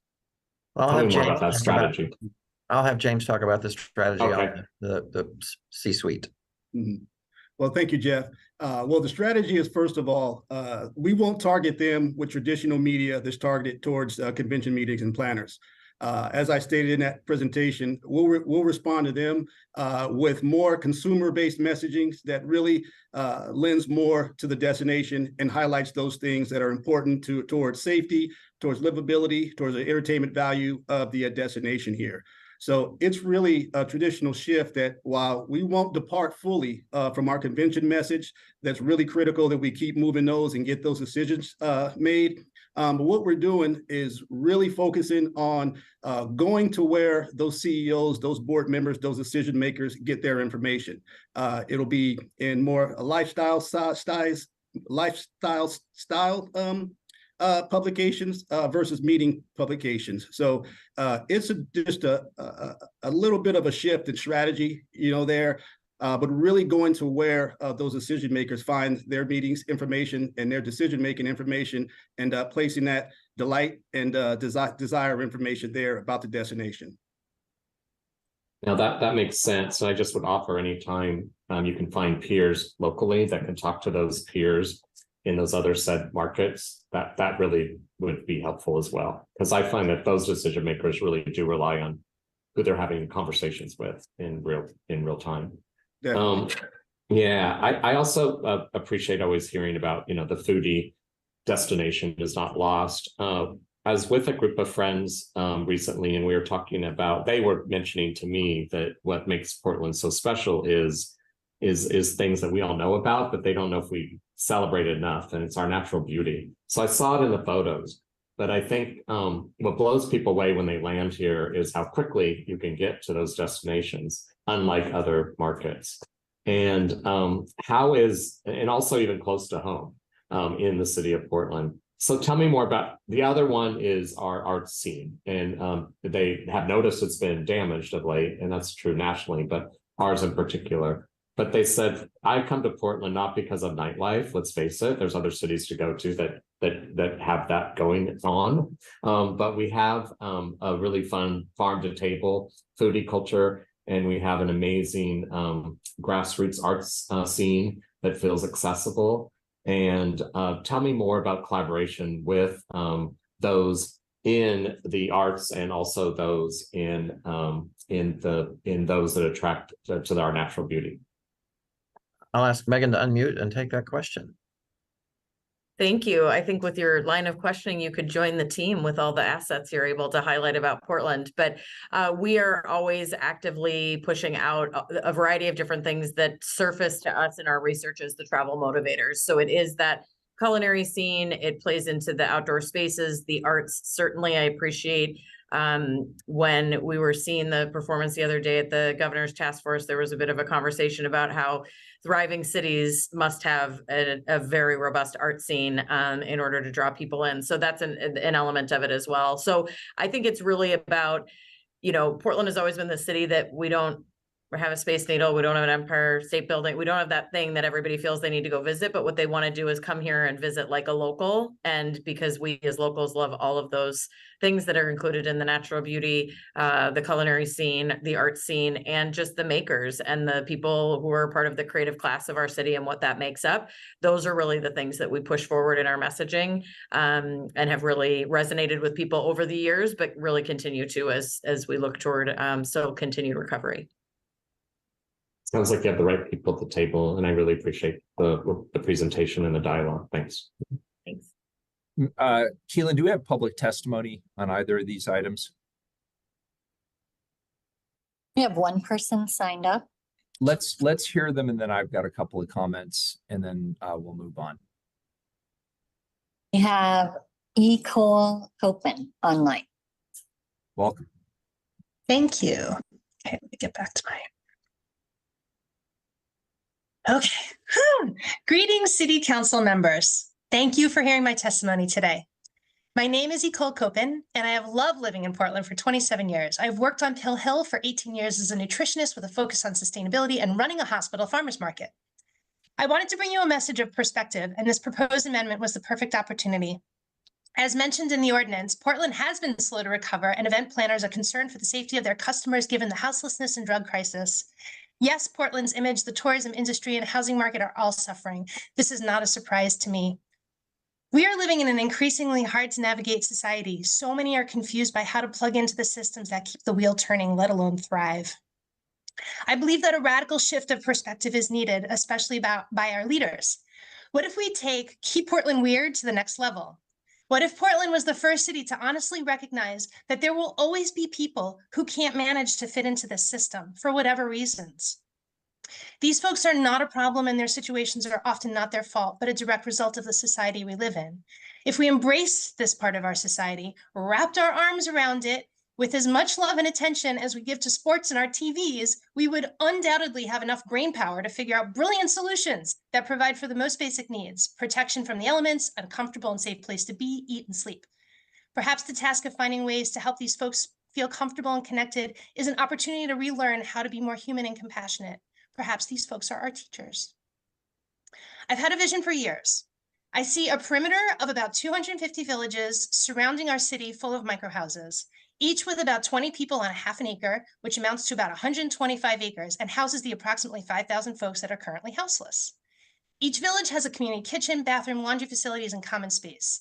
I see a dedicated bus route and health services making rounds each day, picking people up, bringing them back in. I see each village self-managed, empowering its residents. I'm aware that some of these villages are a work in progress, but in the bigger picture, I see the city of Portland donating 125 acres to this kind of crucial project, making it so much easier for nonprofits and government entities to focus on funding for building. There could even be a model village where tourists visit to see how it all works. Currently, there are places that houseless folks have gathered with their vehicles that seem to be less of an intrusion into housed people's lives, like Northeast 33rd and Marine Drive. I congratulate and thank the city for providing recycling bins every few blocks and not sweeping them.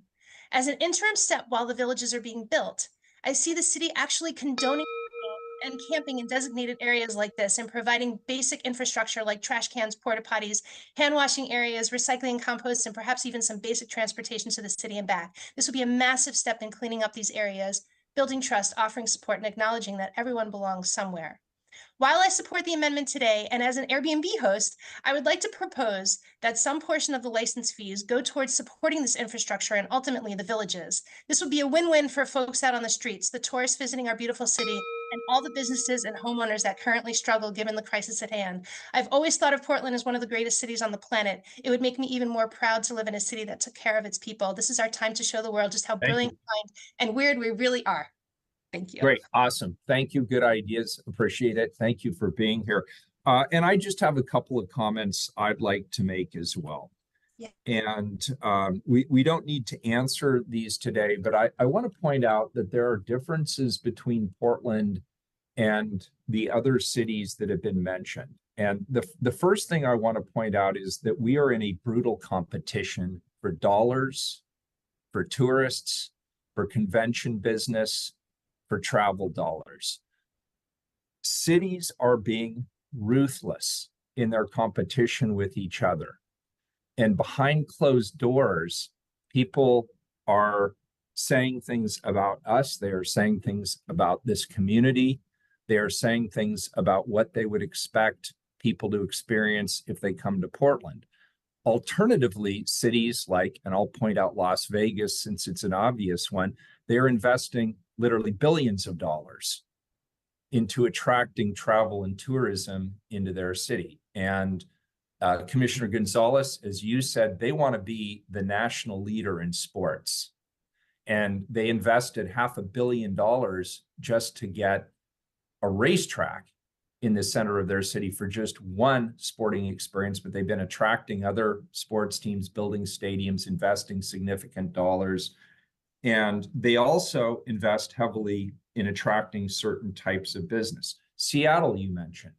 On any given weekend day in the city of Seattle, they have 15,000 people in the core of Seattle just for the cruise ships that leave Seattle for Alaska. My daughter and I had that experience a couple of years ago, and every hotel, every restaurant, everything anywhere near that dock is booked before and after each one of those ships comes and goes to Seattle. And they've done a great job of cultivating that as an important industry.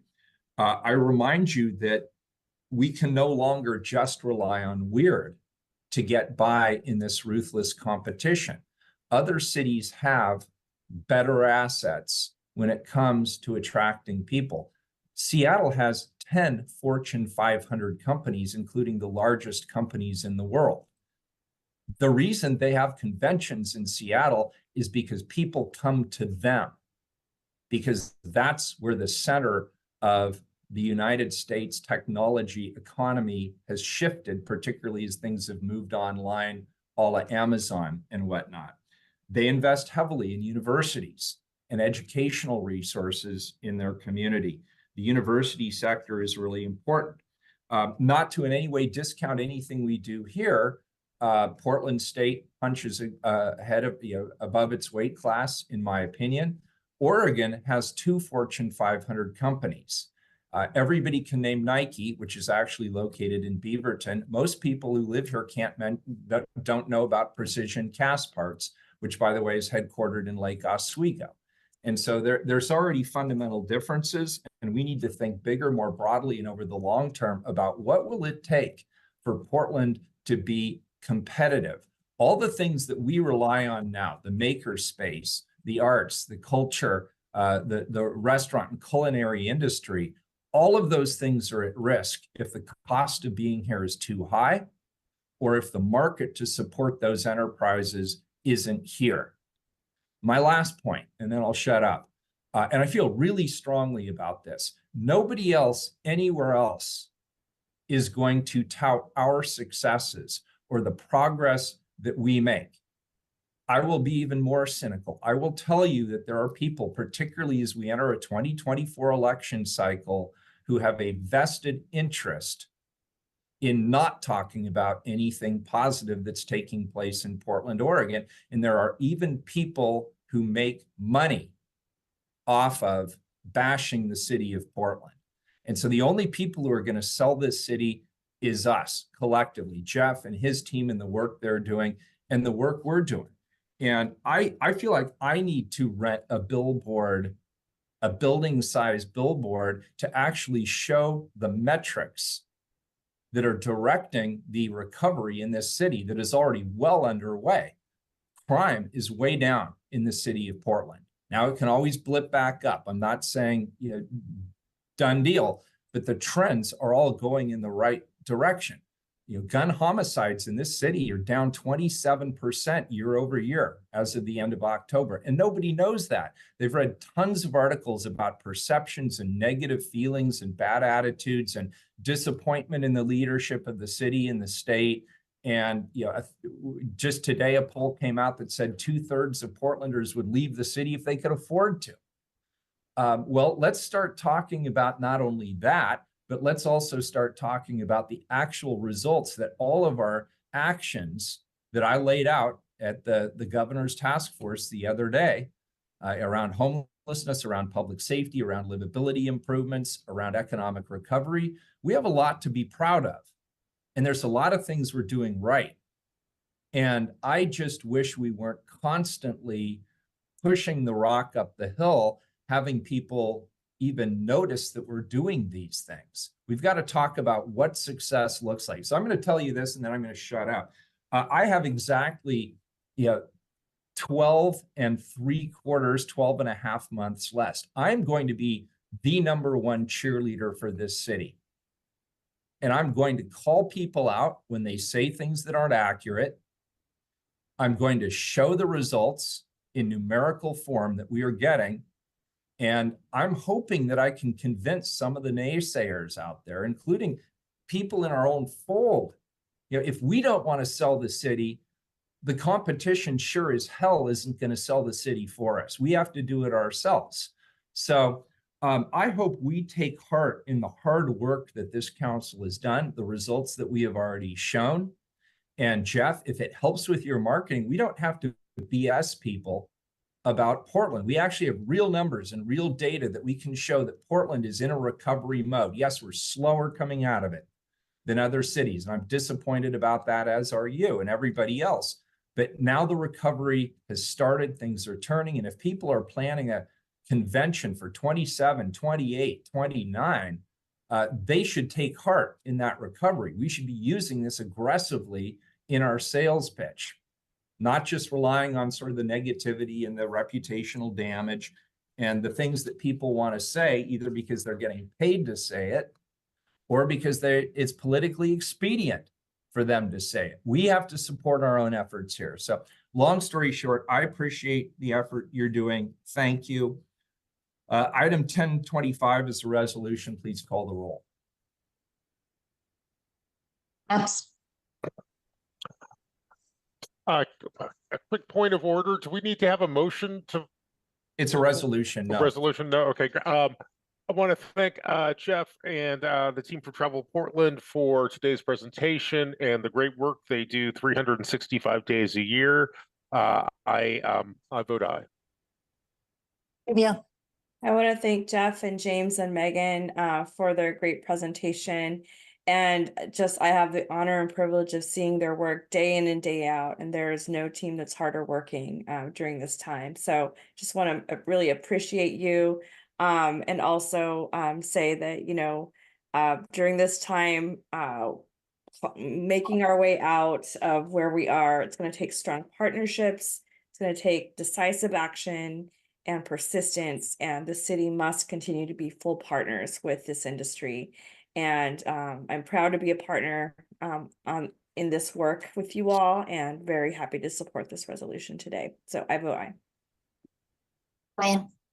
Yeah, Jeff, Megan, James, you're definitely the A team, and we're proud of you, and we all want to be a part of that team. I really appreciate the words of Mayor Wheeler. I think you know that we're all there with you and Commissioner Rubio's leadership in this area. You know, what was wonderful about Monday when we were all gathered at the Moda Center was hearing our partners across the river at the county and the Portland delegation in Salem, one who's now governor, sounds so remarkably different than they did a year ago. And we're focused on safety. And the good news is today, the other local government entities are beginning to join us in that alignment with common sense solutions, so we can move forward as a city. We see the data, we see what's most glaring that we have to improve upon, and we're all in to help behind the scenes in those interpersonal conversations that can move the needle forward. Thank you so much for the report. Good work. I vote aye. Gonzalez. Great report. I vote aye. Wheeler. Thank you, Jeff. Thank you, Commissioner Rubio. Obviously, we stand ready to be aggressive, supportive partners. So thanks for your great work. Let us know what else we can do to help. I vote aye. With regard to the ordinance, this is a first reading of a non-emergency ordinance, and it moves to second reading.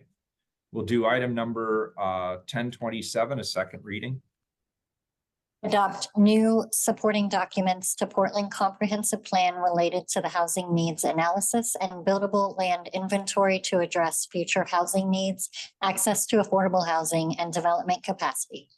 Colleagues, this is a second reading. We've already heard a presentation and had opportunity for public testimony. Is there any more information or further business on this item? Seeing none, please call the roll. Maps. Aye. Rubio. I'd like to thank BPS for bringing this work forward. And specifically, I want to acknowledge the work of staff that put an incredible amount of time and brain power into gathering and analyzing all of this very technical data. Ariel Kane, Sam Brookham, Neil Lowline, Ana Maria Perez, and of course, Tom Armstrong. And I also want to appreciate the staff at Housing Bureau and Prosper Portland in their support for this process, and look forward to the continuing work over the next several months. I vote aye. Ryan.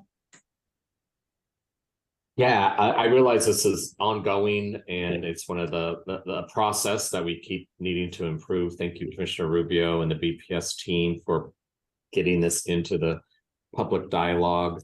Just a couple of comments before I support this. I really do think we need to go harder at looking at the systemic change about the AMI rates. I do think there's a lot of Portlanders in that essential working class category that need to stay in the city, and 80 doesn't do it. 60 barely does it. The gap between 30 and 60 is pretty wide. That was just one of the dialogues I would bring up. And I realize the status quo within is always a challenge when you want to come up with something new like that. So let's keep being creative on how to bend a bit. And I didn't hear enough about green spaces when we add more housing in, especially the inner east side. I was kind of surprised about that. So we all know in big cities that are densely populated, you have to provide a lot of little tinier green space parks. And so I just hope that that gets into the dialogue as well. That all said, I vote aye. Gonzalez, I vote aye. Wheeler, I vote aye. Thank you very much. And the ordinance is adopted. Colleagues, I'm going to shake things up a bit here just because I have to leave and go give a presentation on public safety to a large group. We're going to do the 4/5 items. We'll start in reverse order. We'll do 1049-1, please. authorized contract with Axon Enterprises Incorporated to purchase body-worn camera equipment and accessories not to exceed $10 million for an initial term of 5 years. Colleagues, as you know, PPB recently completed a pilot to evaluate Axon body cam equipment, and we passed an ordinance to provide initial contracting authority up to $2.6 million. On Friday, I learned that there would be a significant advantage to entering into a 5-year contract, including equipment upgrades and over $1 million in cost savings if we granted the contracting authority before the end of the year. And you'll recall we took some testimony. There was some criticism about the fact that there was not the opportunity for upgrades. This contract would actually guarantee it after 2 years, and it would save us about $1 million.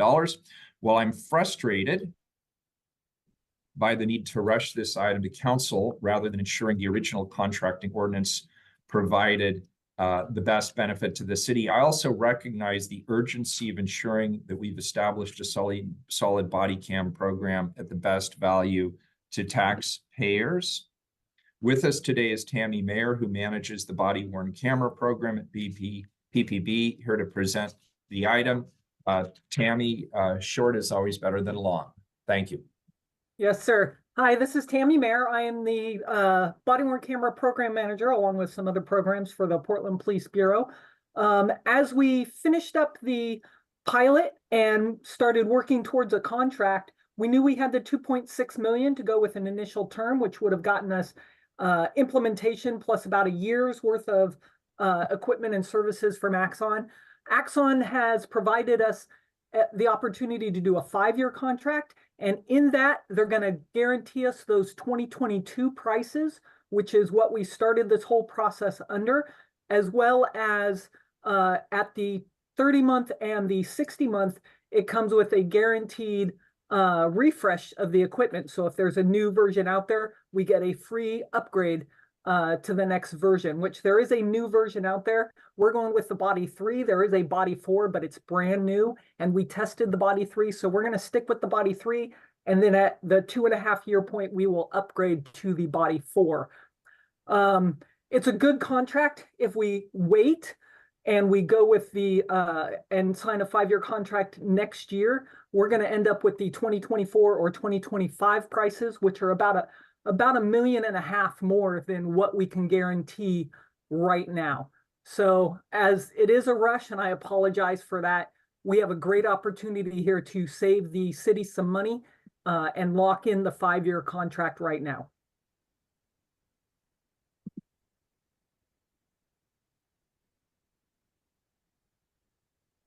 Colleagues, questions? Public testimony on this item? We have 2 people signed up. All right, let's hear them. First up, Mark Porras. Hi, can you hear me? Yep, loud and clear, Mark. Morning, Mayor and Commissioners. My name is Mark Porras. I use he, him pronouns, and I'm with the group Portland Cop Watch. We testified 2 weeks ago when you were asked to accept the recommendation of the Chief Procurement Officer to award a contract to Axon Enterprises, Inc. to implement the body-worn camera program in the Portland Police Bureau not to exceed $2.6 million. We testified last week when you were asked to authorize a contract with Axon to purchase taser equipment and accessories not to exceed $3.4 million for the initial 5-year term. Nobody was curious enough to ask Captain Shaning about the $110 battery upgrade option that would have saved the city millions of dollars. The day before your vote last week, the Nashville Metro Council declined to fall for Axon's pitch for them to unnecessarily update tasers, saving their city $18 million. Today, you're being asked to authorize a contract with Axon to purchase body-worn camera equipment and accessories not to exceed $10 million for an initial term of 5 years. This marks a 285% increase in the money Council approved 2 weeks ago. It also means that what had been a $6 million windfall for Axon until this 4/5 agenda item showed up on Monday afternoon has now become as large as a $13.4 million haul.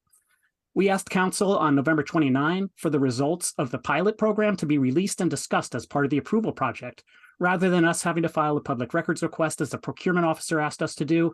Now you're going to spend more money and those results are still not public, including what criteria were used, what the outcomes of the camera's use in the pilot program were, and who sat on the evaluation committee. For instance, were any of those evaluating the program invested in Axon? Were any of them hired as trainers for the TASER or body cam program? We understand Axon has a virtual monopoly on body cameras and conducted energy weapons. However, there are competitors in the body camera industry, and it is important for the community to understand if or how the city placed emphasis on the anti-competitive nature of the bidding companies. The lawsuit filed by the city of Augusta, Maine against Axon states that Axon continues to unlawfully maintain its monopoly power in both the long-range CEW market and the body-worn camera system market through bundling and excessively long supply contracts, which often stretch up to 12 years. A similar lawsuit in the New Jersey township of Howell asserts that Axon is in violation of antitrust laws. The community deserves more information, including a written report from the body-worn camera program manager, who stated that there was an add-on she was not happy with during the pilot. She provided feedback to Axon, and apparently the city will not purchase it. What was the add-on? Just a few examples of why we suggest you should be cautious about expanding Portland Police programs for lengthy periods of time. The day before you last approved money for cameras, a Portland police officer showed 2 slides to you in a PPB work session, showing mugshots of 4 people with their names and birth dates violating state law. Last week, while we were waiting to testify on the unnecessary replacement of all the Bureau's tasers, PPB shot and killed Isaac Seavey on December 6th.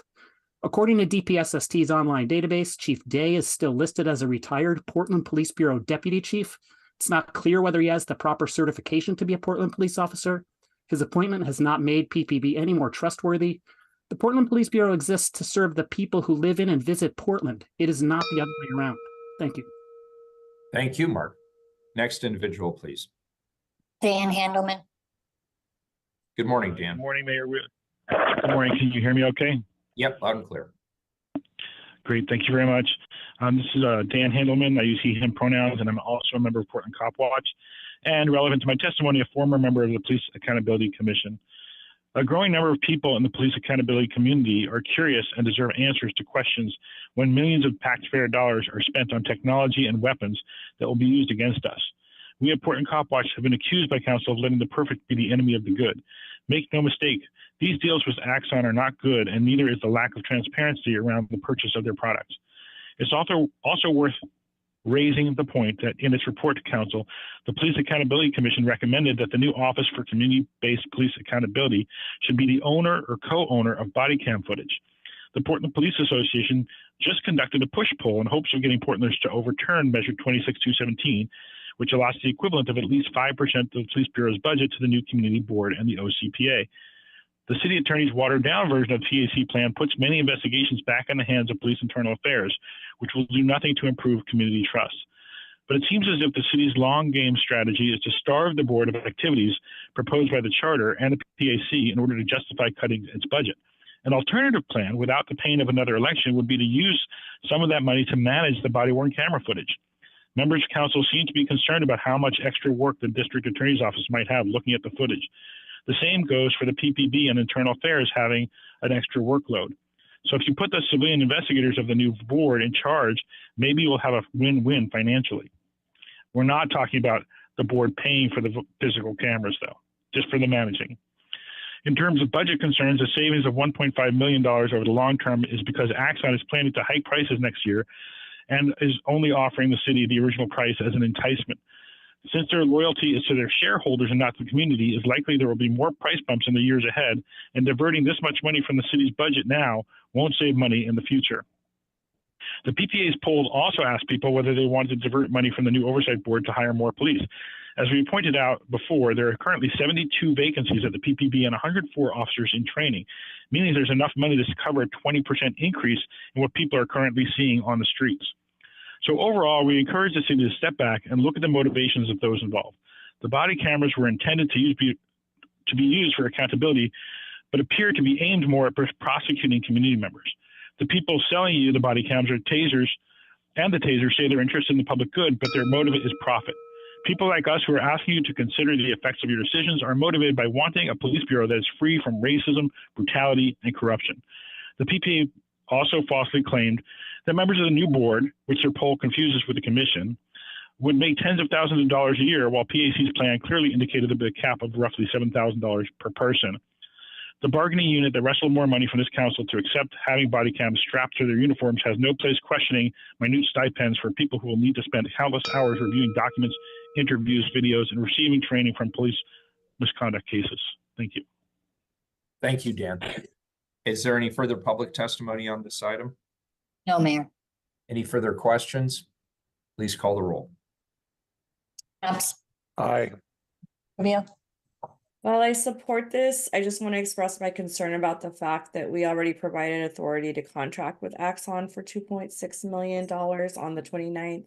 And we're here 2 weeks later, not only asking for the annual, the increase to enter into this contract, but also to increase the expenditure be allowable to 10 million. I'm just saying it would have been great to have more time to digest this. That being said, it is my priority that we have a rollout of the body cameras as soon as possible, and therefore I'm going to support this so that we can save that money of 1.5 million as we heard, and also not to delay the rollout of the body cameras. So for these reasons, I vote aye. Ryan, Aye. Gonzalez, Time is long past overdue to get body cams on Portland police officers. It's unfortunate that the DOJ process, the federal courts at times slow down this much needed work, despite stated intent to get body cams on police officers. I'm glad we got some price savings here. I wholeheartedly vote aye. Wheeler, Thank you, Tammy, for your presentation, and thank you also to my colleagues for joining me in bringing this urgent item to the agenda today. As I noted, I certainly would have liked to have seen this item brought to us sooner and with greater forethought to what action would be needed to protect the city's interests in these contract negotiations. I want you to know that Chief Day and I have spoken very plainly about the importance of avoiding 11th hour requests in the future, and I'm confident that we can move forward in that direction. In this situation, the benefits of providing increased contracting authority are crystal clear. We will ensure that PPB receive the most current equipment midway through this contract. We will also ensure that this important program remains stable over the course of the next 5 years. And we will have done all that we can to be good stewards of taxpayer dollars, ensuring 7-figure savings. With that, I vote aye, and the ordinance is passed. Item number 1040, please. 1049, also a 4/5 item. authorize settlement agreement with the Portland Firefighters Association, International Association of Firefighters, Local 43, to resolve agreements. Commissioner Gonzalez. Yeah, I'm going to give high-level background on this. I think the matter speaks for itself, but in general, the city took action based on information available at the time against a Portland firefighter. As the investigation proceeded, it became evident that claims against that firefighter were not credible. Accordingly, the city changed course, and I'm pleased to support this settlement. Very good. Colleagues, any further questions or information on this? Do we have public testimony on this item? No one signed up. Very good. Please call the roll. Maps, Aye. Rubio, Aye. Ryan, Aye. Gonzalez, Aye. Wheeler. Aye, the 4/5 item passes. And I'd like to request one more thing here. I'm hoping that we can continue. I'm turning over the gavel, but can we continue 1041 to this afternoon? I'd like to participate in this discussion. Commissioner Gonzalez, would you have any objections if I do that? I would not at all. We have some requests into the transition team to share some information that was shared with us yesterday to my colleagues. So I just am hoping that can occur ahead of the afternoon session, but fully supportive. Okay, good. Keelan, can you read 1041, please? Create 5 non-represented classifications to support the transition to the government structure supported by city charter and establish compensation ranges for So my internet cut out at a critical moment. I assume you got through that. This item is continued to 2 p.m. this afternoon. Thank you. Sorry. And Sorry, Mayor, I was muted. Yeah. okay, great. So at this point then, Commissioner Rubio, I'm turning the gavel over to you. Thank you, colleagues, for moving quickly this morning. I appreciate it. I'll see you all later at 2 p.m.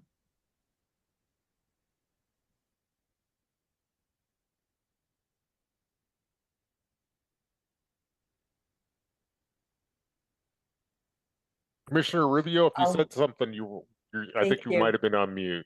Thank you. Keelan, would you please read item 1028?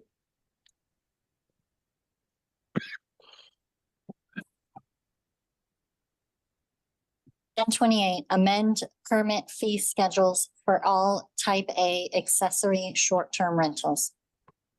Colleagues, as you may be aware, the Bureau of Development Services is responsible for the administration of Portland City Code Title 33, Planning and Zoning Regulations related to permitting and enforcement, and began regulating and permitting accessory short-term rentals in 2014.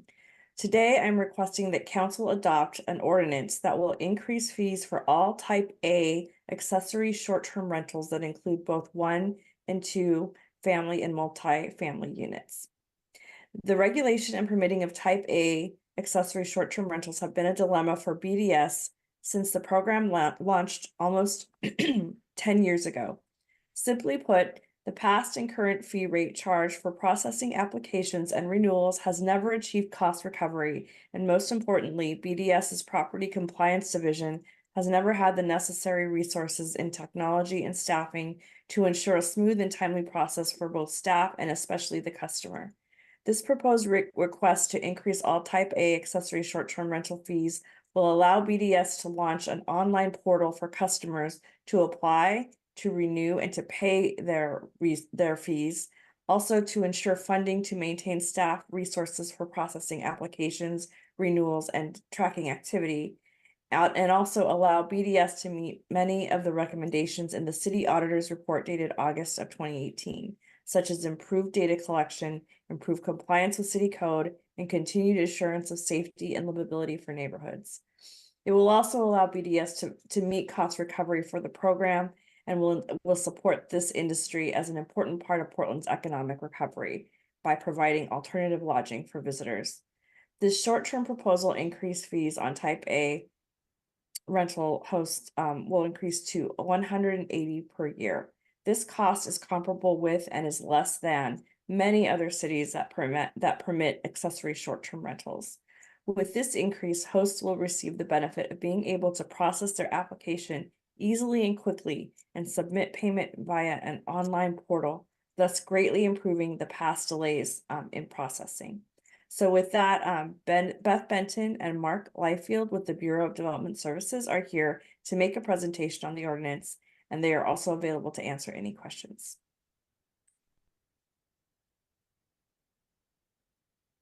Beth and Mike.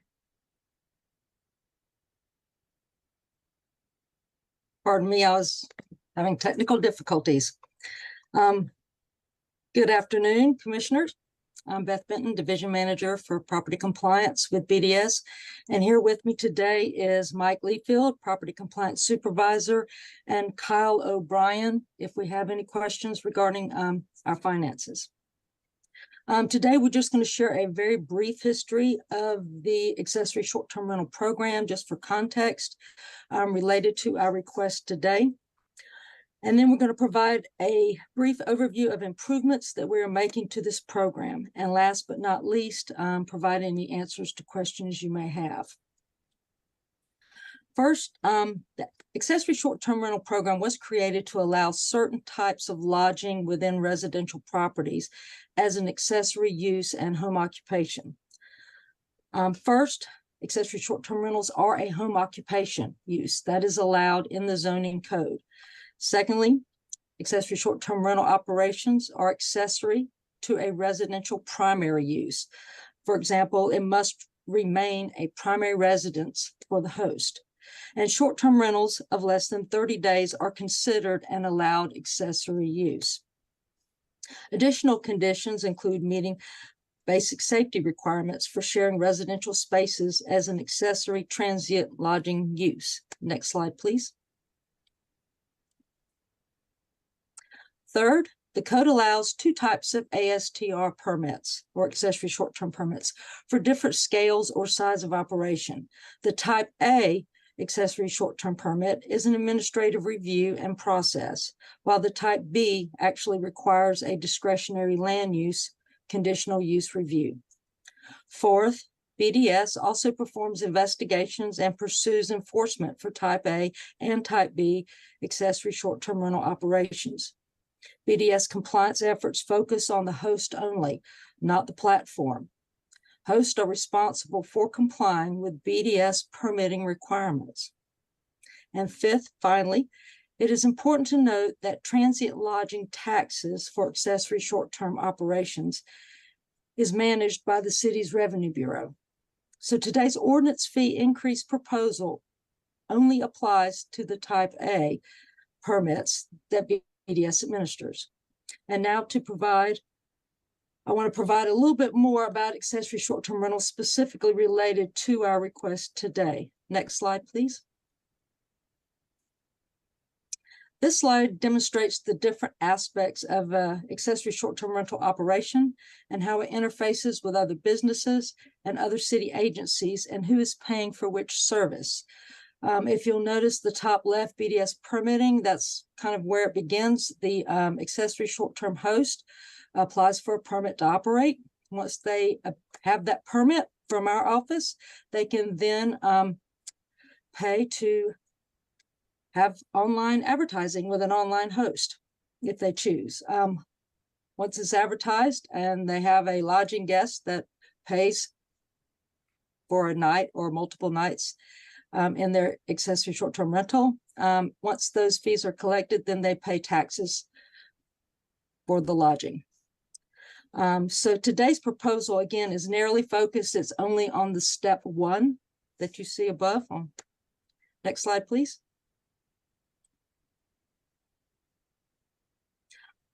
All parties involved in this type A accessory short-term rental permitting have wanted an online portal for submitting applications since the beginning back in 2014.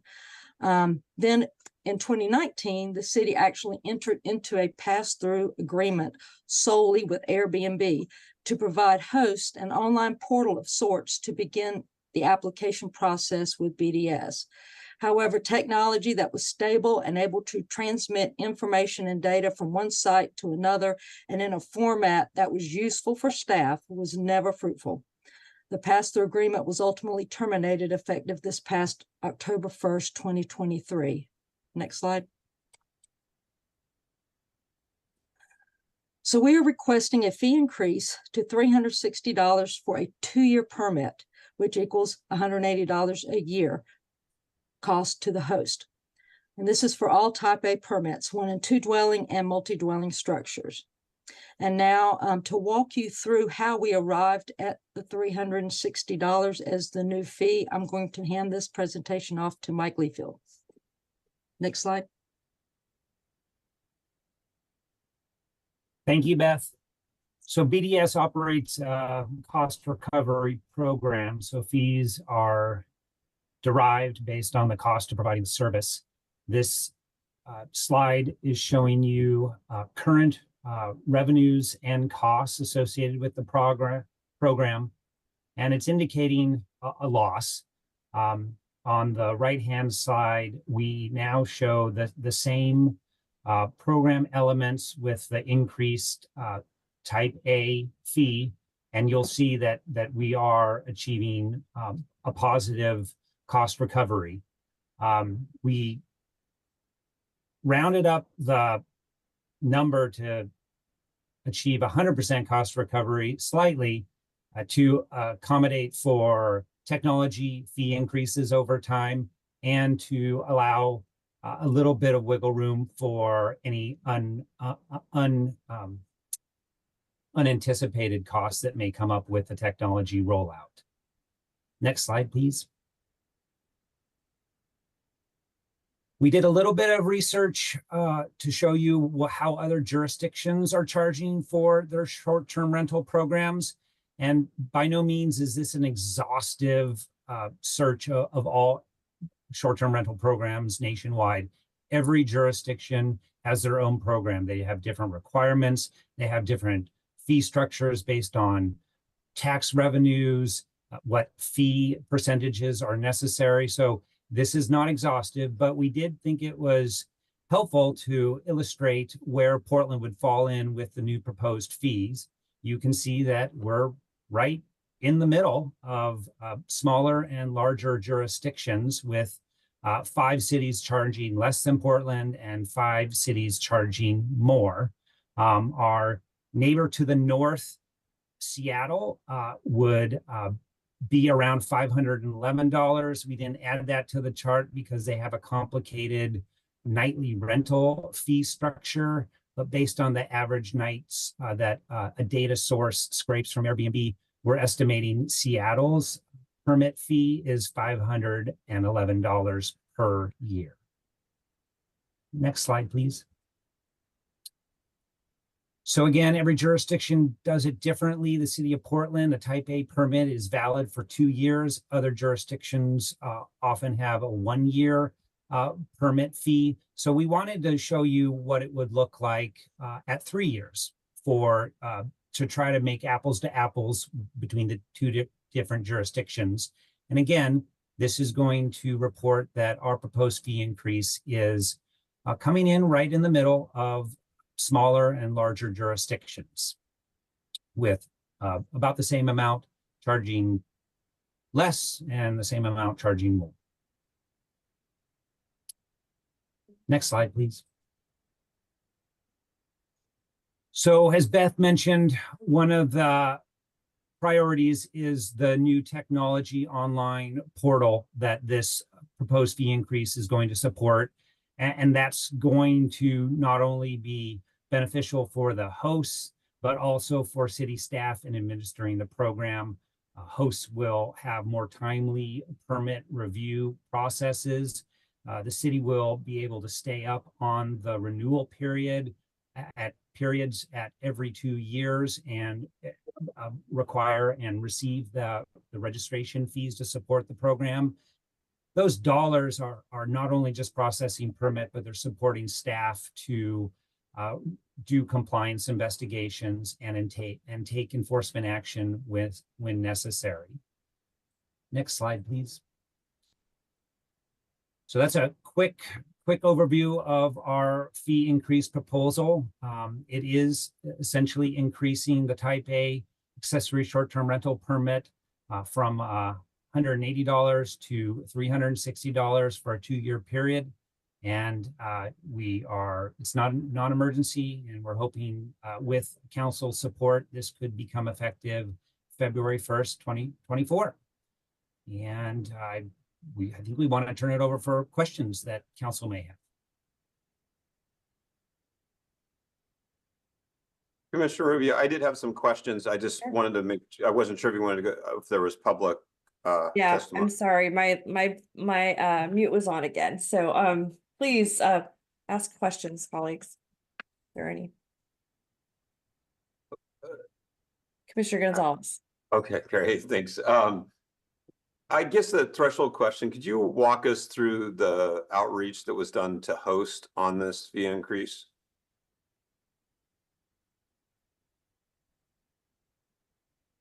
Go ahead, Mike. So BDS attended an industry event in September, a host-to-host industry event of short-term rental hosts. And we did hear a lot of support and requests for increasing the permit fee. So those requests ranged from modest amounts to much higher amounts to ensure that our program was able to review permits in a timely manner, and also make sure that we're creating a level playing field for the hosts out there by pursuing more aggressive enforcement of some more egregious operators. And was this specific proposed increase communicated with the opportunity to provide feedback to host, and what did that look like? So what's before us today? You know, the precise number. When did that go out to the community, and what was your engagement process with host on a specific proposal? So that action did not take place. So this is a bit of an emergency request. The city has been negotiating with Airbnb and has recently terminated the pass-through registration agreement. And the city has given a hard deadline to Airbnb of December 15th to come into compliance with existing ordinance. And so we understood that there was going to possibly be an influx of applications coming in, and we felt it was critical to right-size the permit fee for those future applications that would come in. We have heard a lot about the shortcomings of the permit review timelines, and we're very much wanting to address that and make some positive improvement in that area. Okay. And I guess, well, one last thing. So do we have a night occupancy tax as well that we charge hosts? I was just trying to, this area is super confusing because of the different ways communities process these fees, but in understanding what our hosts truly pay in the community versus a Seattle or adjoining, how does was it a nightly occupancy tax? How does that play in? Is that reflected in your three-year cost, or is that in addition?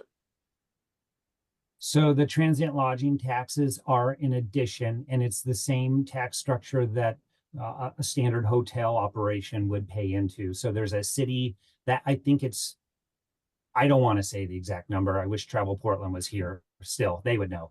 But there is a city component and a county component that comprise the transient lodging tax. And that is completely separate of the permit fee, which just supports the BDS function. Got it. I mean, I think at a high level, I'm trying to get a handle on the need for emergency. I followed in the news, but I'm certainly not an expert on what's transpired with Airbnb. A little bit concerned about the lack of opportunity for the public to engage on the specific price increase. It's also substantial, right? We're essentially doubling at least some, and in some cases, are we more than doubling the fee? If I got the sort of bottom part of your chart there, I just wanted to make sure I followed it. I thought it was a double, but there were some areas where it seemed more than double. Yes, it would be more than double for the multifamily structures. Again, we don't have many of those permits, and that permit fee is artificially low. As directed by City Council back in 2014, as we started into this program administration, we were directed to keep the fees extremely low to prevent barriers to entry into this new industry. And the Bureau did that. We have not kept up with the costs to actually run this program, and the shortcomings of the program have recently been highlighted. We're wanting to expose that, acknowledge it, and show you what it will take to make those meaningful gains to operate the program in a manner that I think we all want. So this is basic cost recovery for operating the program as required by city code. One last question. What does enforcement look like going forward? Because this is a quandary, right? We're passing on substantial, significant on a percentage basis fee increases to those who follow the rules, to abide by the law. There certainly is a perception that there's a whole bunch of people out there flouting the law. And I guess just, what's the current thinking on enforcement? What's really going to change here going forward? Well, there's a number of things that are in play to address some of those concerns. So the enforcement response is separate than the permit review fee. One of the things that we've done with terminating the pass-through registration agreement is make it a lot cleaner in terms of who has a permit, who doesn't. So we've now removed this complicated program to transmit information of hosts that may be in flux. We don't know. So now we've removed that barrier. We can see who has a permit, who doesn't. That makes enforcement extremely easy. We have a separate enforcement response. We do issue citations for violations, and those fees are separate as well. So the initial citation, it's graduated, it escalates to try to gain compliance, but the first citation is $1,200.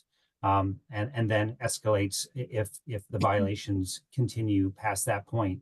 We are also proposing some zoning code amendments, which are in the regulatory improvement project that's out for public draft. And we're proposing code language to help with enforcement. So it's directly relating to things that we can easily enforce, such as advertising language, the number of bedrooms that you can promote, because when you are trying to regulate an activity, that is very difficult. And so we know that advertising isn't a violation, but it is sure an interesting concept that somebody is advertising something that might not fall within the allowed limits. So we're trying to streamline that to make sure people have clear expectations about what compliance looks like, but also set us up for more timely and overarching enforcement community-wide to address that concern. Okay, thank you.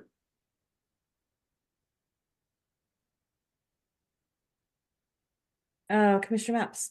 Thank you, Madam President.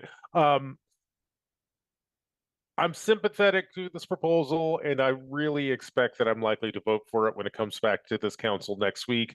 At the same time, I feel like I need to make plain something, or at least a tension in our policy discussions that we've had as a council, which is this. I've heard a majority on this council express their interest in trying to hold taxes and fees flat in some situations, and in other situations, we don't hold to that principle. To me, this points to the need for probably a more nuanced discussion amongst council about what our policy around cost recovery and taxes and fees are. I'm not quite sure what principles guides the decisions that we make here. I don't think that's really a question. It's an observation and a discussion I look forward to having with my colleagues.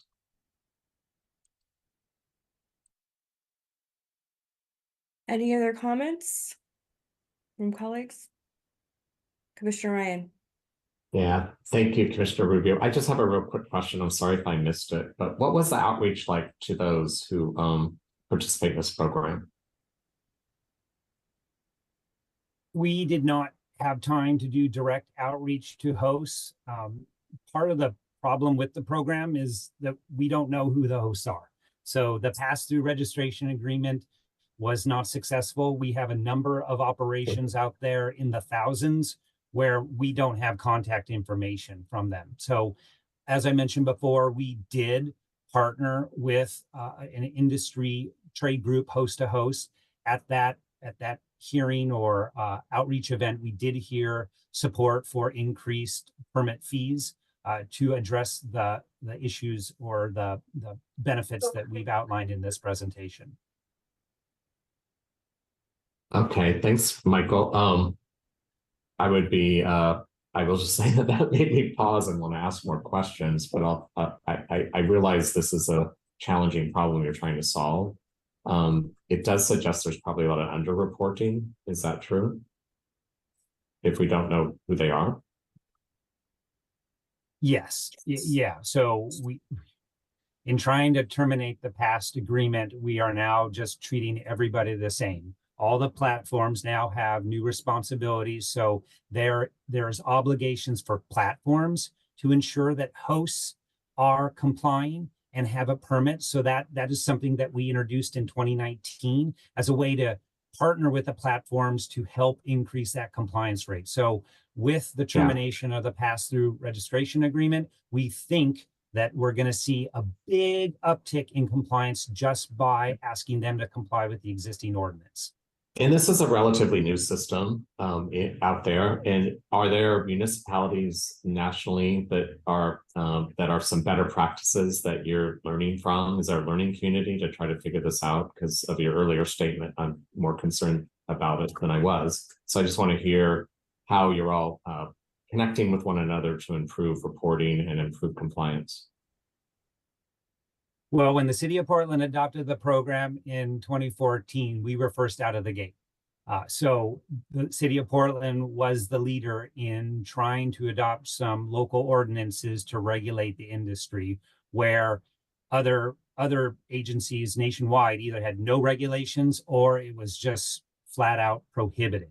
So the city of Portland engaged in this process to adopt these regulations in the zoning code to try to balance all of the needs. And so we were the leader.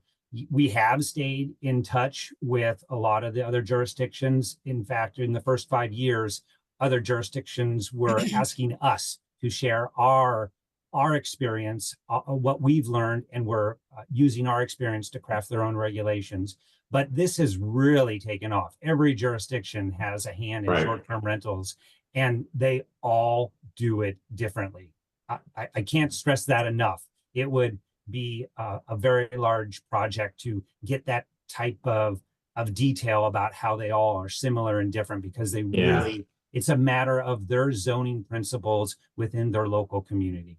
And really close to home, I'm sure that some coastal communities and some mountain communities might have some of the better practices now, since it's such a big part of their ecosystem. Anyway, I look forward to understanding this more and supporting you, Michael, in your efforts to build a better program. Thanks. Any final questions before we move this on to second reading? All right, thank you, Beth, and Michael, for the presentation, and colleagues, we hear your questions and concerns, and we will do our work this week to make sure that we circle back with each of you on that. So thank you for the discussion. So this moves to second reading. So Keelan, can we call the next item, please? Item 1040, redesignate affinity groups as employee resource groups and authorize Bureau of Human Resources to support employee resource group work and membership. So I don't have information on that. So presenters, please introduce yourselves.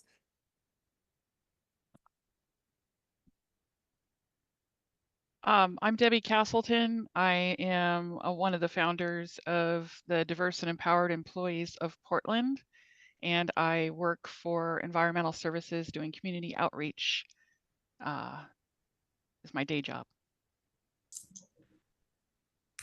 Good morning, commissioners. My name is Christina Fadenreck, she, her pronouns. Thanks for having us today. I am the Senior Policy and Program Analyst for the Bureau of Human Resources. Great, good morning, or yes, good afternoon. Please proceed with your presentation. Commissioner Rubio, I'm sorry, I was muted, a familiar occurrence as we go through this morning. I am Kathy Bless, Chief Human Resource Officer. And I'm going to start off this morning with a little bit, and then I'll turn it over to Debbie and Christina, and then follow you up with the end. So I'm thankful for the opportunity to present this resolution and speak in support of the diverse and empowered employees of Portland. Today, I am sharing this presentation with Debbie Castleton, the founder of the Diverse and Empowered Employees of Portland, commonly referred to as DEEP, and Christina Fadenreck, Senior Policy and Program Analyst within my bureau. I am deeply grateful for the years of advocacy that Debbie has provided within DEEP affinity groups, and Christina's work with Debbie to get this across the finish line before I retire. This resolution seeks changes to an earlier resolution from January 2020. It seeks to change DEEP's affinity groups status into employee resource groups. With this official change, DEEP is seeking increases in the number of hours leaders of each employee resource group can use each month, increases the hours available for how employees participate within these groups. It continues to allow volunteer hours for events and adds additional time for special projects in collaboration with BHR when they are requested through a council office or the mayor's office. And so with that overview, I will turn it over to Debbie to talk a little bit more about DEEP. Thank you. What is DEEP? This is our mission. We are an employee-driven, mostly all volunteer group of people. We don't have any paid staff for this, but we do get a few hours thanks to Kathy back in 2020. We have approximately 17 members on the DEEP Executive Committee. And since the city's going through change right now, why not add to that for employees and change DEEP as well? So we are actually forming, instead of an executive committee, we're kind of getting rid of the hierarchical model that we've had for the past 17 plus years. We are forming into 5 teams. We have an accounting, reporting, and finance. We have ERG support. We have grow and develop people, which would be like trainings and educational pieces, policy, advocacy, and accountability, and then culture and events. Those are the kinds of things that DEEP has done over the years. And we're just enhancing everyone's abilities to sort of work on teams of areas of their expertise. And they can, I could work on 5 teams at that point, but I would not lead all of them. So some of the background that we've had, we were established in 2007. You may recognize a fresh young face in this slide from 2007. Commissioner Rubio was one of our founders when she worked at Mayor Potter's office. So I got to work with her back in, well, I think we started in 2006, but we were formalized in 2007. We met for about a year before that in Mayor Potter's office. Again, we're employee driven, volunteer run. Our fiscal sponsor at this point is the Office of Equity and Human Rights. So we work with their accounting and budget. We have up to 25 members. Right now we have 17, and that's 5 teams, which we've included the leaders of the ERGs in that as well. Some other things in the past that we were noted for was the leadership development program back in 2016, where we had 15 members participate in that 9-month program, and every single person that participated in that program advanced in their careers at the city. A couple did end up leaving the city, unfortunately, but they have advanced in their careers. And now we're working with Path to Leadership. We got paid time starting January 2020. It's not much, but it's something, and we were excited about that. And then we had a data report by an ex-employee and student back in 2016 that we talked about some measures of success in evaluating the affinity groups, or hopefully ERGs in the future. One of the goals was to increase our membership by 30% and 100% confirm our leadership of those employee resource groups. And when we reported to council back in 2015, we had 8 groups, or it was 2016, I think. We had 8 groups of people, or 8 groups of affinity groups, and an average membership of 62 people per group. And we had members of a minimum of 5 to 120 people per group. We now have 13 groups, and we have a membership average of 169. So we have 2,200 plus members, and it increases every week.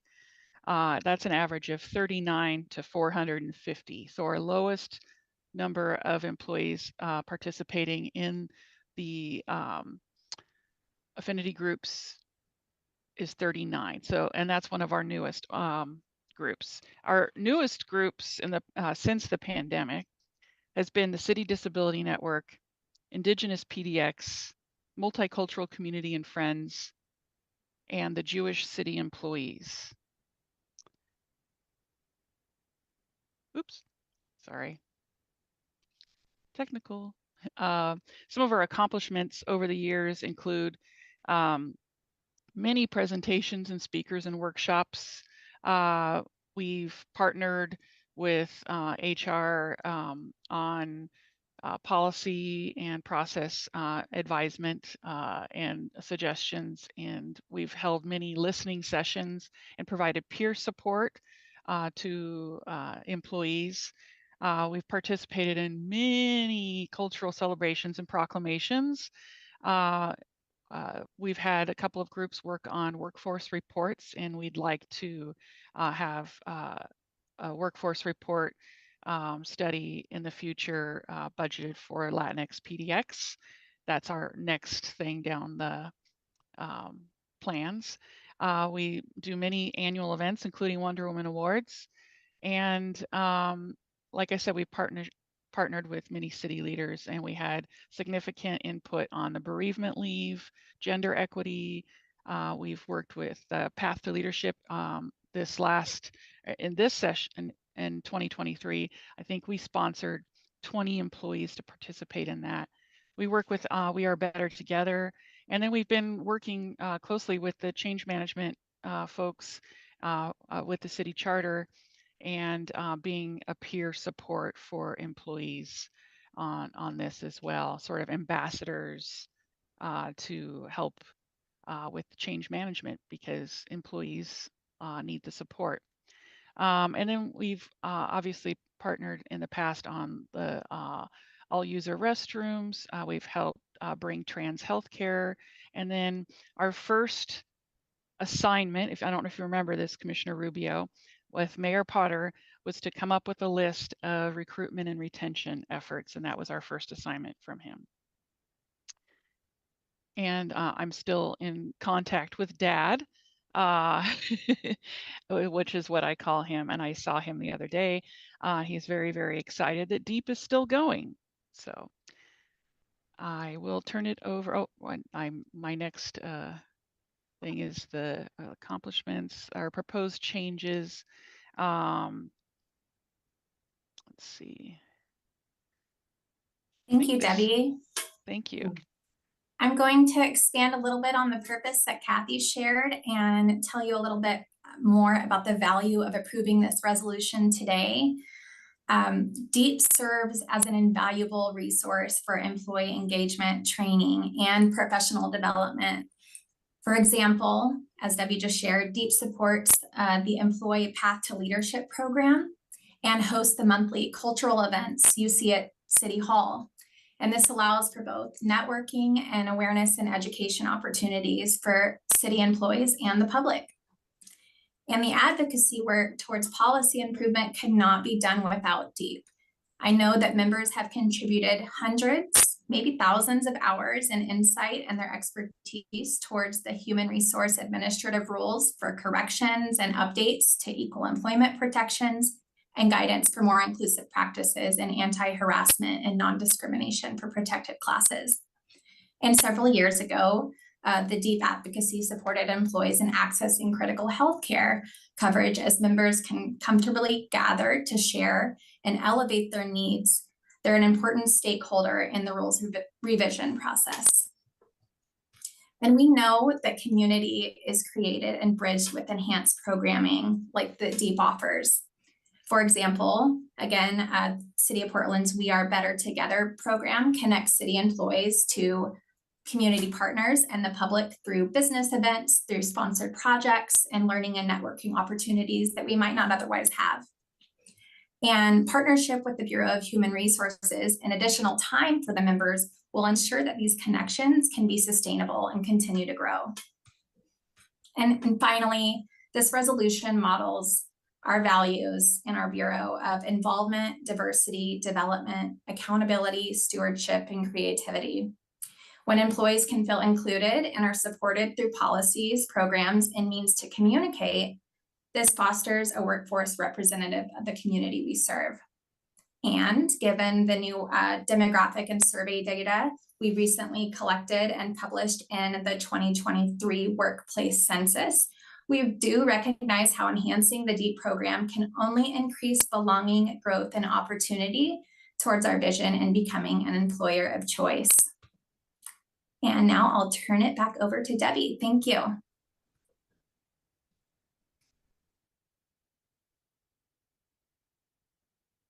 Thank you. Sorry, I was having problems with the running things and unmuting myself. So some of the, obviously the proposed changes are changing officially from affinity groups to ERGs, or employee resource groups, which is like more of the common thing, and then the proposed time and changes. I will say we started out as affinity groups because that was the term, 20 years ago. And I hadn't really heard of employee resource groups, affinity groups. The whole purpose to start was the networking and peer support, providing cultural connections, mentorship, just sort of the basic networking opportunity cross bureau, so it's not so siloed. And we achieved that. And it was all about sharing a common identity or background. Changing to employee resource groups, we're coming together on more shared interests and goals that align with our employer's mission and goals. We're partnering with city leaders and groups more, advocating for, with the listening sessions, the support for employees on a more policy issues and procedures, trainings, really assisting with a lot more decision making and the professional and leadership development. It's really a step up, and we've really, been doing that for the past several years, especially during the pandemic. I think it has been critical to have that support, but there's been a lot of increased interest and renewed vigor for participating in leadership opportunities with other leaders, and being really involved in the policy decisions and advocacy. And then I'll pass this on to Kathy to talk about the time request, the increase in time. Hi, and I'll try to speed up the time so that I know you've got a few other things to get moving. It really is about the current and the proposed. It's allowing more space for these kind of activities that we can really value through DEEP in providing insight and collaboration. Allowing employees additional capacity is an important tool, and knowing and understanding these changes do not meaningfully impact the regular work ERG members do on behalf of the city. Tracking within SAP is available through payroll codes. It's already available. So reporting will also be available should we need to understand any unintended impacts. And through this resolution, BHR and DEEP are committing to further collaboration on work plans and processes for reporting and participation. And this will ensure a meaningful path forward where opportunity exists. So I really am looking I ask for your support in approving this resolution. I think this ends the presentation, and we are happy to answer any questions that you might have. And I do want to thank you very much, Kathy. And I just want to thank you personally, Kathy, for working with DEEP these past many years and your advocacy, and for meeting with all of the employee resource group leaders every other month and even every month. And having that access has been so critical to the success of our employees. And just being approachable, and I appreciate that, and your staff as well. But I also want to tell you that just a little bit of data. Multnomah County has 10 employee resource groups, and they have a maximum of 6 hours per month that they get paid time for. Metro has 3 groups and they get 2 hours. The state of Oregon They don't have very many groups, and I helped advise them on starting their groups many years ago. So we're one of the longest running affinity group organizations. They have 8 hours per month for employees to participate, and then an additional 8 hours for leaders. I'll just tell you that I think our ask is pretty small in comparison. So thank you. Thank you. Colleagues, are there any questions on this item? Well, seeing none, I just got this, and I apologize I didn't have it at the start, but I wanted to read some comments that the mayor had planned to say should he have been here. Mayor Wheeler wanted to quickly acknowledge Human Resources Director Kathy Bless. As we all know, Director Bless is retiring after 30 years of service to the city, and today is her final day, and therefore her final council appearance. So we will celebrate you more later today, Kathy, but I would be remiss to not highlight our gratitude for your dedication to service and the tremendous work you've done over the many years you have been with the city of Portland. We're a better organization for your leadership, and we will continue to benefit from the strong team that you built that will continue to uphold the standard of excellence that you set. So on behalf of the city and all of us, we sincerely thank you.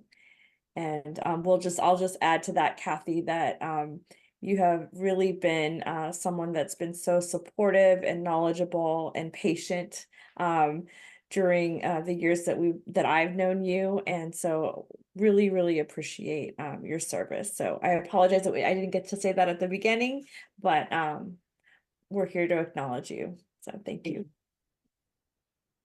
All right, so with that, if there's no further discussion, this is a resolution, so we will call the roll. Keelan, would you please call the roll? Maps. I want to thank Deep for the important work they do, and I want to thank Debbie, Christina, and most especially Kathy for today's presentation. I'm glad to vote aye on this one. Ryan. Thank you. Yeah, that was a good presentation. Thank you, Debbie. You seem like you're everywhere. It's just great to see you on the screen today, and Christina, and yes, Kathy. I like that you brought up the original intent from former Mayor Potter in honoring him to get this started. And I like that there was his original lens, and I'm not surprised, was to improve recruitment and retention efforts. So I think the word resources is the right word, because this is a resource, and we have to make sure that we see those improvements to the overall culture, because we have these types of investments. I would ask that you figure out how to provide metrics that show that, that give us the lens of how we're doing in those areas, and continue to be transparent about that. And then hopefully we can equate these investments of resources into the culture that is the employees that work here, that serve the public, and how important it is to have this type of investment of resources for these affinity groups. Wait, I'm not supposed to call that anymore. The employee resource groups. I'll stop saying the other. Anyway, thank you for the report. I vote aye. Gonzalez. The resolution. So happy to support the diverse members of our workforce of the city of Portland. I vote aye. Rubio. I just want to thank Kathy and Christina for their presentation, and of course Kathy for her leadership, and Debbie and for your leadership.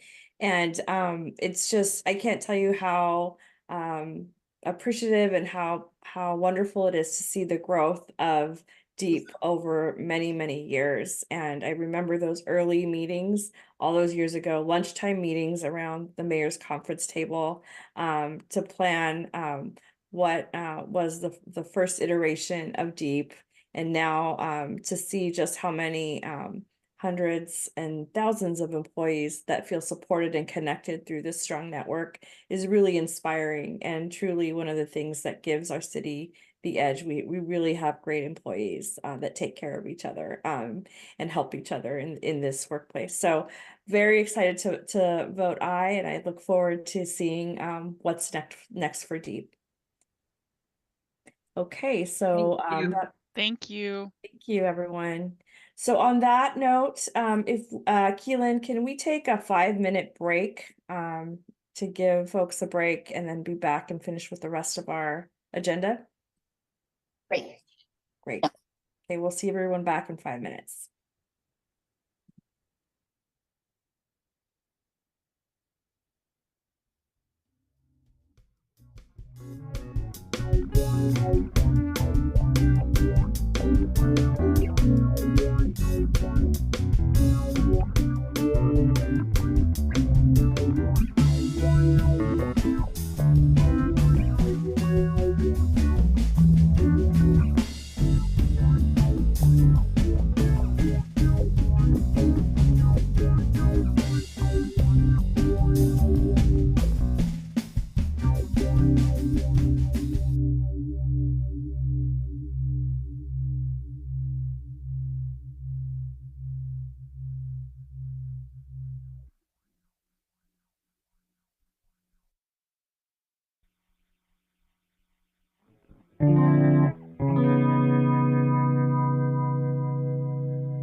right, item 1042.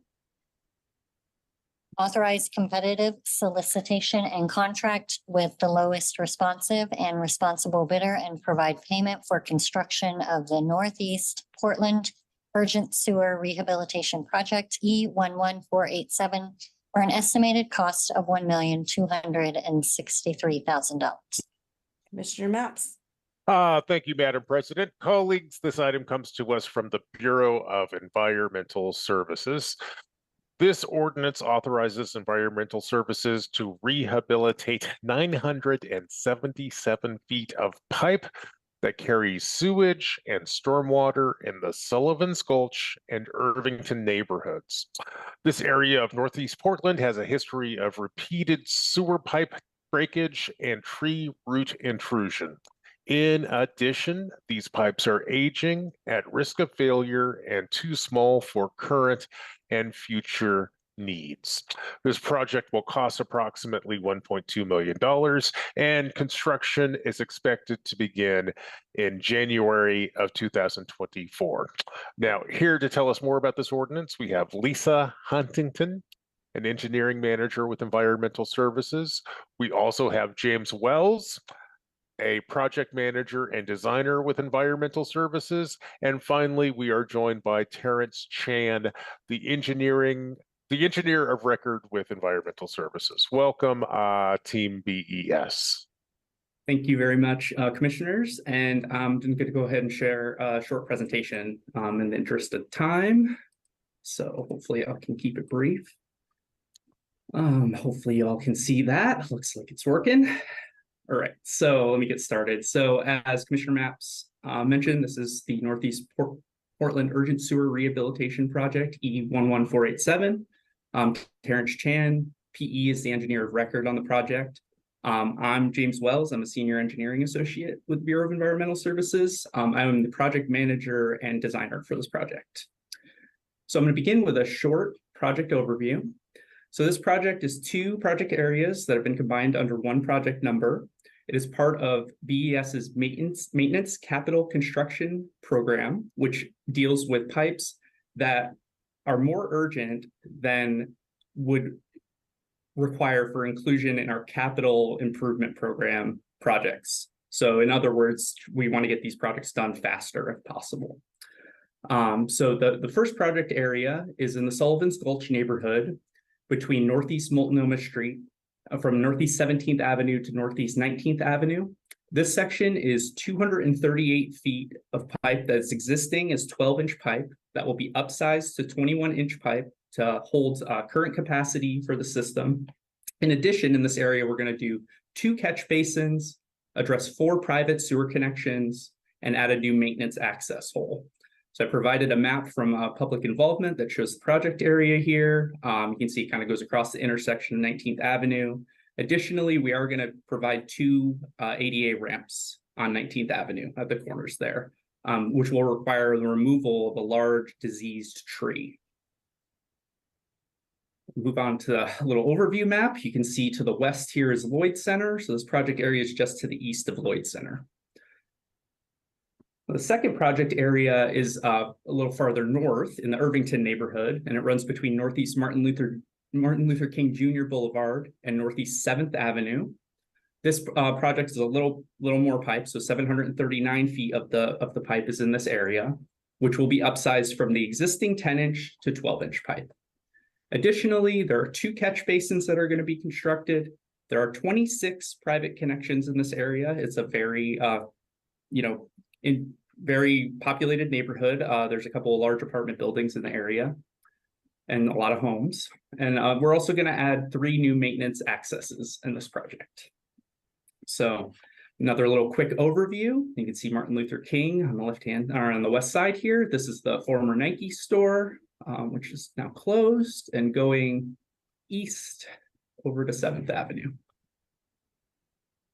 So just as a quick overview for our public involvement, we have sent project notifications to about 1,300 residents in both the project areas. Electronic updates have been provided to the project mailing list. We also have the project's updates posted on Nextdoor for the neighborhoods involved. There are two separate project websites. Public involvement felt it would be less confusing for the public than since the areas are separated by about 1.5 miles to separate them. We have received some responses on the public involvement side. They've actually been kind of centered around TriMet, actually, on Multnomah, and some concerns about the speed and the effect on our maintenance hole lids from the TriMet buses. So we encourage those residents to reach out to TriMet and express those concerns. Hopefully they will get addressed. So moving on to the engineer's estimate, it's 1.263 million, as was outlined earlier. We have a high confidence level on this estimate. A lot of design work's been done on this project. We're hoping to advertise this project after our ordinance is approved. We're pretty much good to go with the final project package. Hoping to begin construction end of January, beginning of February. That says 2023, I meant 2024. Apologies for the typo. And then the construction duration will be 120 days. And with that, I'll open the floor up for any questions. Thank you all for your time. Thank you. Colleagues, any questions? Is there any public testimony for this item, Keelan? No one signed up. Okay, Commissioner Mapps, would you have anything to add? No, I want to thank my team for today's presentation. This is a great project, pretty straightforward. I think this probably goes to second reading now. Okay, great. So since this is a first reading, yes, it will move to second reading. Keelan, can you please call the next item? Item 1043, vacate a portion of Northeast 24th Avenue south of Northeast Columbia Boulevard, subject to certain conditions and reservations. Commissioner Mapps. Thank you, Madam President. Colleagues, this item comes to us from PBOT. The purpose of this ordinance is to vacate a portion of Northeast 24th Avenue located between Northeast Columbia Boulevard and the Union Pacific Railroad. This portion of Northeast 24th is not currently improved to the City of Portland standards and does not connect to any other public street other than Columbia Boulevard. PBOT has determined that we no longer need this area for street purposes and recommends returning this section of Northeast 24th to private control.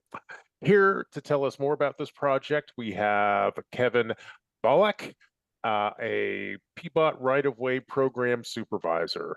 Welcome, Kevin.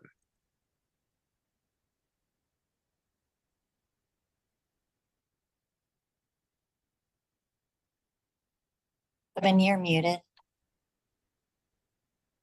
Thanks, Keelan. Sorry. Thank you, Commissioner Mapps, for introducing the street vacation. Good afternoon, Commissioners. My name is Kevin Ballack. I'm a program supervisor in PBOT's right-of-way management and services group, here to discuss the proposed vacation of Northeast 24th Avenue south of Northeast Columbia Boulevard. Next slide, please. Here's an image showing in yellow the area proposed to be vacated. The area is 19,023 square feet, or approximately 0.44 acres. Next slide, please. This area along Northeast Columbia Boulevard is primarily an industrial neighborhood. The section of street at Northeast 24th Avenue is currently paved. However, it is not open to through traffic due to the Union Pacific Railroad spur track along the southern portion of Northeast 24th Avenue. This vacation will create two dead-end segments of the public street. Next slide, please. Here's a recent photo showing the area to be vacated. This is from Northeast 24th Avenue looking north. Again, this street serves the industrial businesses and parcels adjacent to Northeast 24th Avenue. Next slide, please. Here's a recent photo showing the area to be vacated. This is from Northeast 24th Street looking south. Next slide, please. City bureaus are in support of this vacation and have responded with minor conditions of approval. PBOT Transportation Planning and Development Review is requesting a reduction in the size of the vacation area to accommodate frontage improvements along Northeast Columbia Boulevard. PBOT Permit Engineering is requiring a 30% concept review phase along with bonding contract in place for future construction of a 12-foot wide pedestrian corridor and driveway improvements along Northeast Columbia Boulevard. Next slide, please. PBOT Transportation System Management is requiring petitioner install eastbound white dotted line markings and two-way left-hand turn pavement markings on Northeast Columbia Boulevard.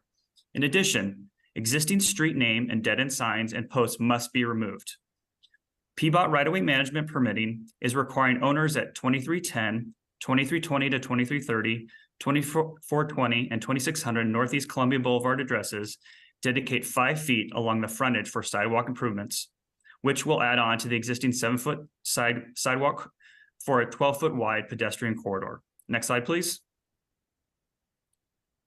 BS is requesting a 20-foot wide public sewer easement over the existing agent sanitary sewer facility running down the middle of Northeast 24th Avenue.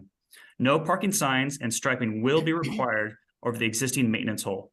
And finally, Union Pacific Railroad is requesting an access easement within Northeast 24th Avenue in order to access the existing spur track along the southern portion of the street area that serves the Amalgamated Sugar property. The petitioner will also grant an access easement to Amalgamated Sugar along the southwestern portion of the street area for the same spur track. Next slide, please. Commissioners, thank you for your time in considering the street vacation ordinance. At this time, I can respond to any questions you may have. Thank you. Keelan, is there any public testimony for this item? We have one person signed up, Okay. Jim Brady.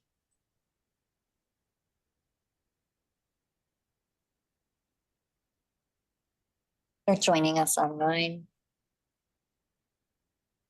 There we go. Can you hear me now? Yes. Okay, sorry about that. I'm a little technology challenged.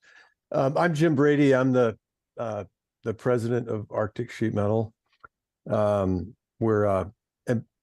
I should have thank you for having me, commissioners and staff. I just want to give you a why to think about why we need this street. We're going on a 50-year-old Portland business. We're a good actor. We have over 100 living wage jobs. We are a training agent for 3 different apprenticeships registered in the state. We do a lot of public works, building construction. We're doing the Portland Airport concourse renovation. Right. And we're growing. I'm at the end of my career. I've got my landing gear down. but this is a good company that is growing, and we're out of space. And so by having this street vacation, reverting back to the property owners allows us to build to those right-of-way lines, and that we're going to do. We're going to build more shops and have more training space. And thanks for considering this vacation. It's good for the city. It's good for us.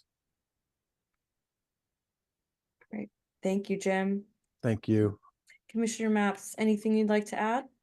I just want to thank Jim for testifying today and being such a great partner as we try to move this project forward. Also thank Kevin for his presentation, and want to acknowledge everyone else who worked on this project. It's clearly common sense. It allows us to support business and grow businesses. I'm really excited about it.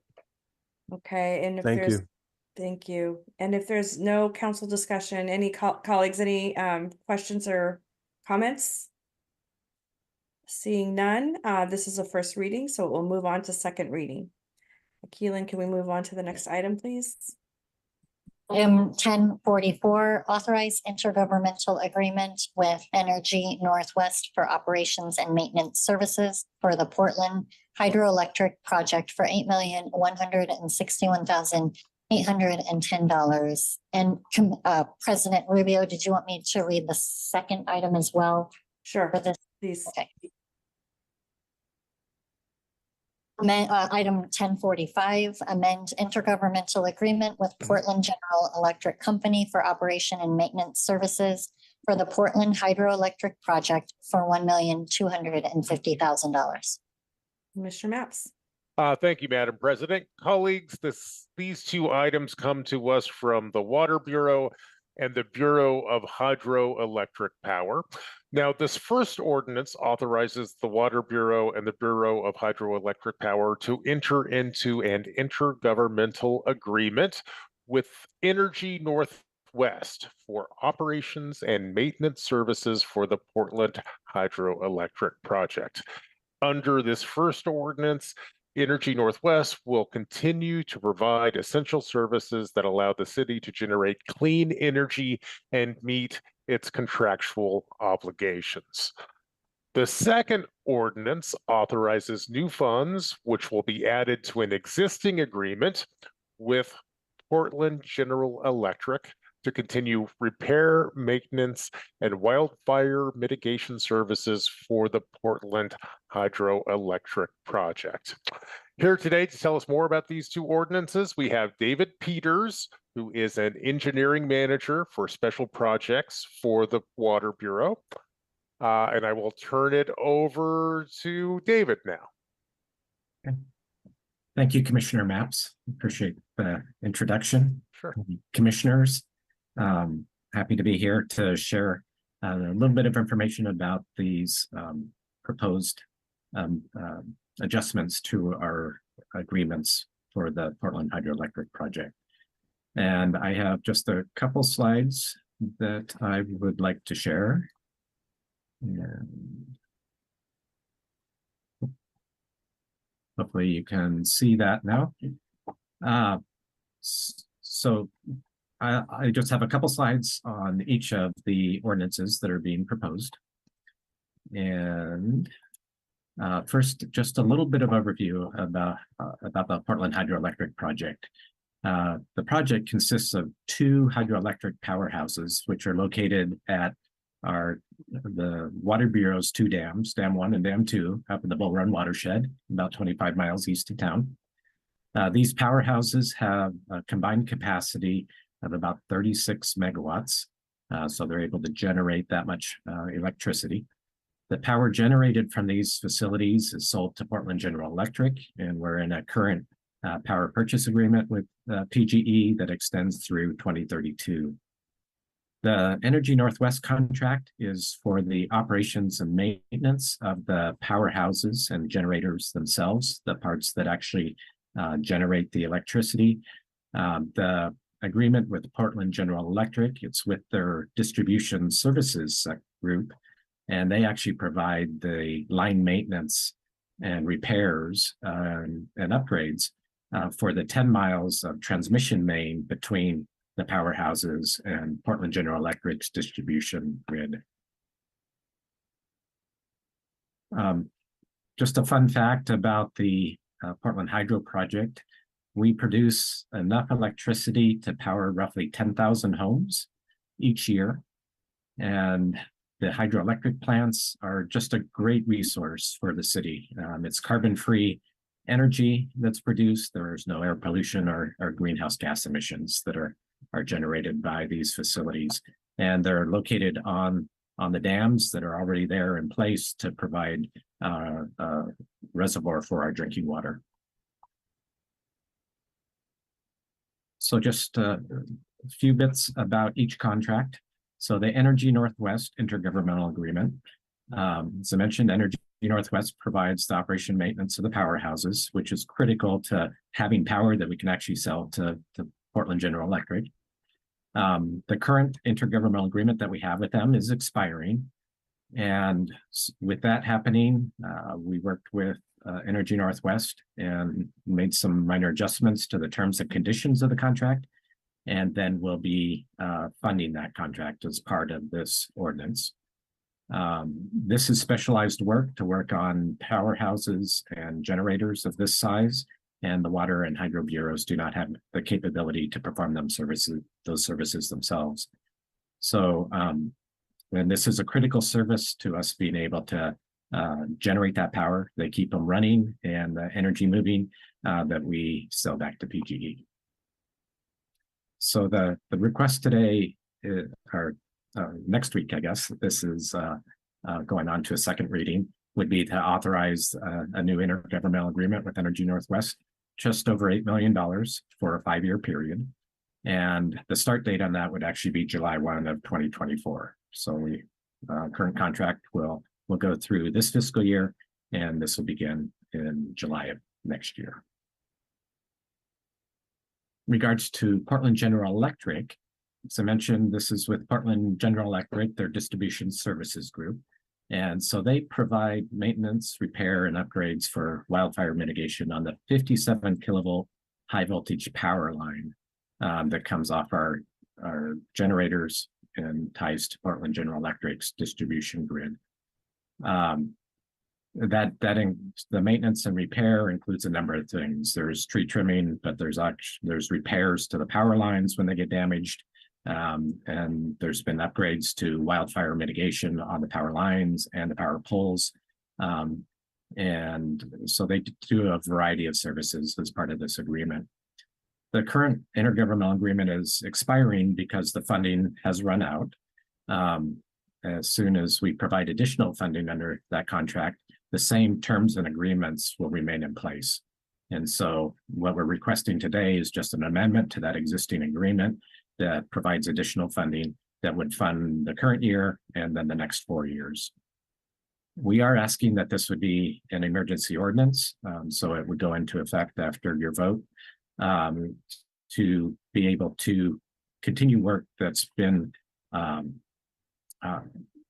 well, to continue the work, because the money is currently expiring. So we'd like to continue the work that's been going, and also get caught up on some of the basic maintenance work that we delayed because we had been talking with PGE about upgrades to this agreement in terms of better managing the wildfire mitigation. We're still talking with them about those pieces of work, but have agreed to some basic wildfire mitigation activities that would get started with the passage of this ordinance.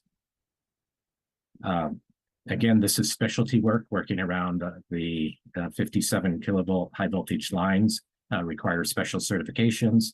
The Water and Hydro Bureaus do not have these capabilities, and it is critical for us to continue to provide that service and get the power to PGE that they're purchasing from us. So that's a high level overview of these contracts, and would be happy, or I guess the request before I jump to questions.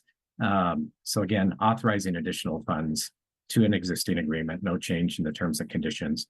The amount we're requesting is $1.25 million, and that would be for the next 5-year period with a start date upon passage.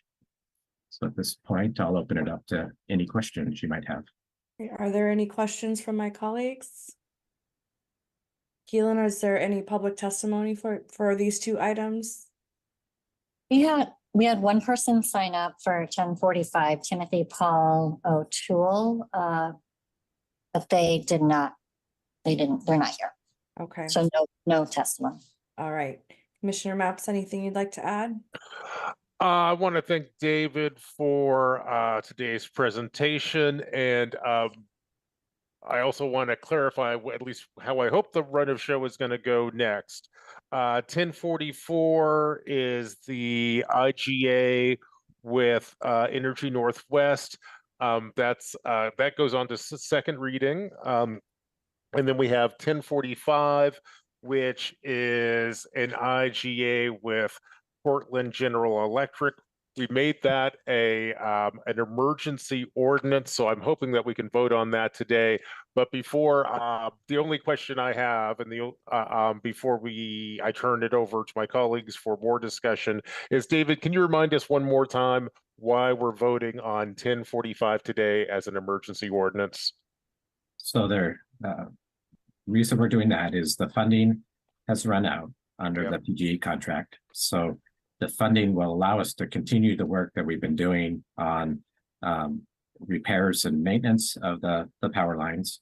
It will allow us to continue work on the wildfire mitigation work on those lines and power poles that we want to get done before the next wildfire season. So now's a good time to do that. And it's also, there's some tree trimming that regular maintenance that hasn't taken place over the past year while we've been negotiating some of these conditions with PGE, and this would allow us to get caught up on that work. Great, thank you, David. And let me just dig into one other thing. So David, we're doing 1045 partly in order to help stave off wildfires. Have we had a wildfire in this area recently? Yes. Not generated by a power line. Yeah, not generated by. We did have a wildfire in the watershed this past summer, as you're aware. Yeah, absolutely. Colleagues, I asked that question partly because this is an important safety measure. I'm not sure how tuned in everyone on council is on this, but we had a significant wildfire in this watershed quite recently. Really potentially a dangerous situation, both for public safety and public health. One of the reasons why it's important for us to take the safety precautions which are embedded in 1045. And with that, Madam President, I have no more questions. Great. So at this point, so we'll take 1044 first. So since this is a first reading, this item will move on to second reading. So now at 1045, are there any further discussion questions before we move on to a vote on this emergency ordinance? Seeing none, Keelan, can you please call the roll? Epps. Want to thank David for today's presentation. I vote aye. Ryan. Aye. Gonzalez. Aye. Rubio. Aye. So it passes. Both items pass. So congratulations. Thank you, David. Thank you. Keelan, can we move on to the next item, please? Item 1046, authorize bid solicitation and contract with lowest responsive and responsible bidder for construction of the Thompson Elk Fountain Restoration Project for an estimated cost of $1,500,000. Mr. Matz.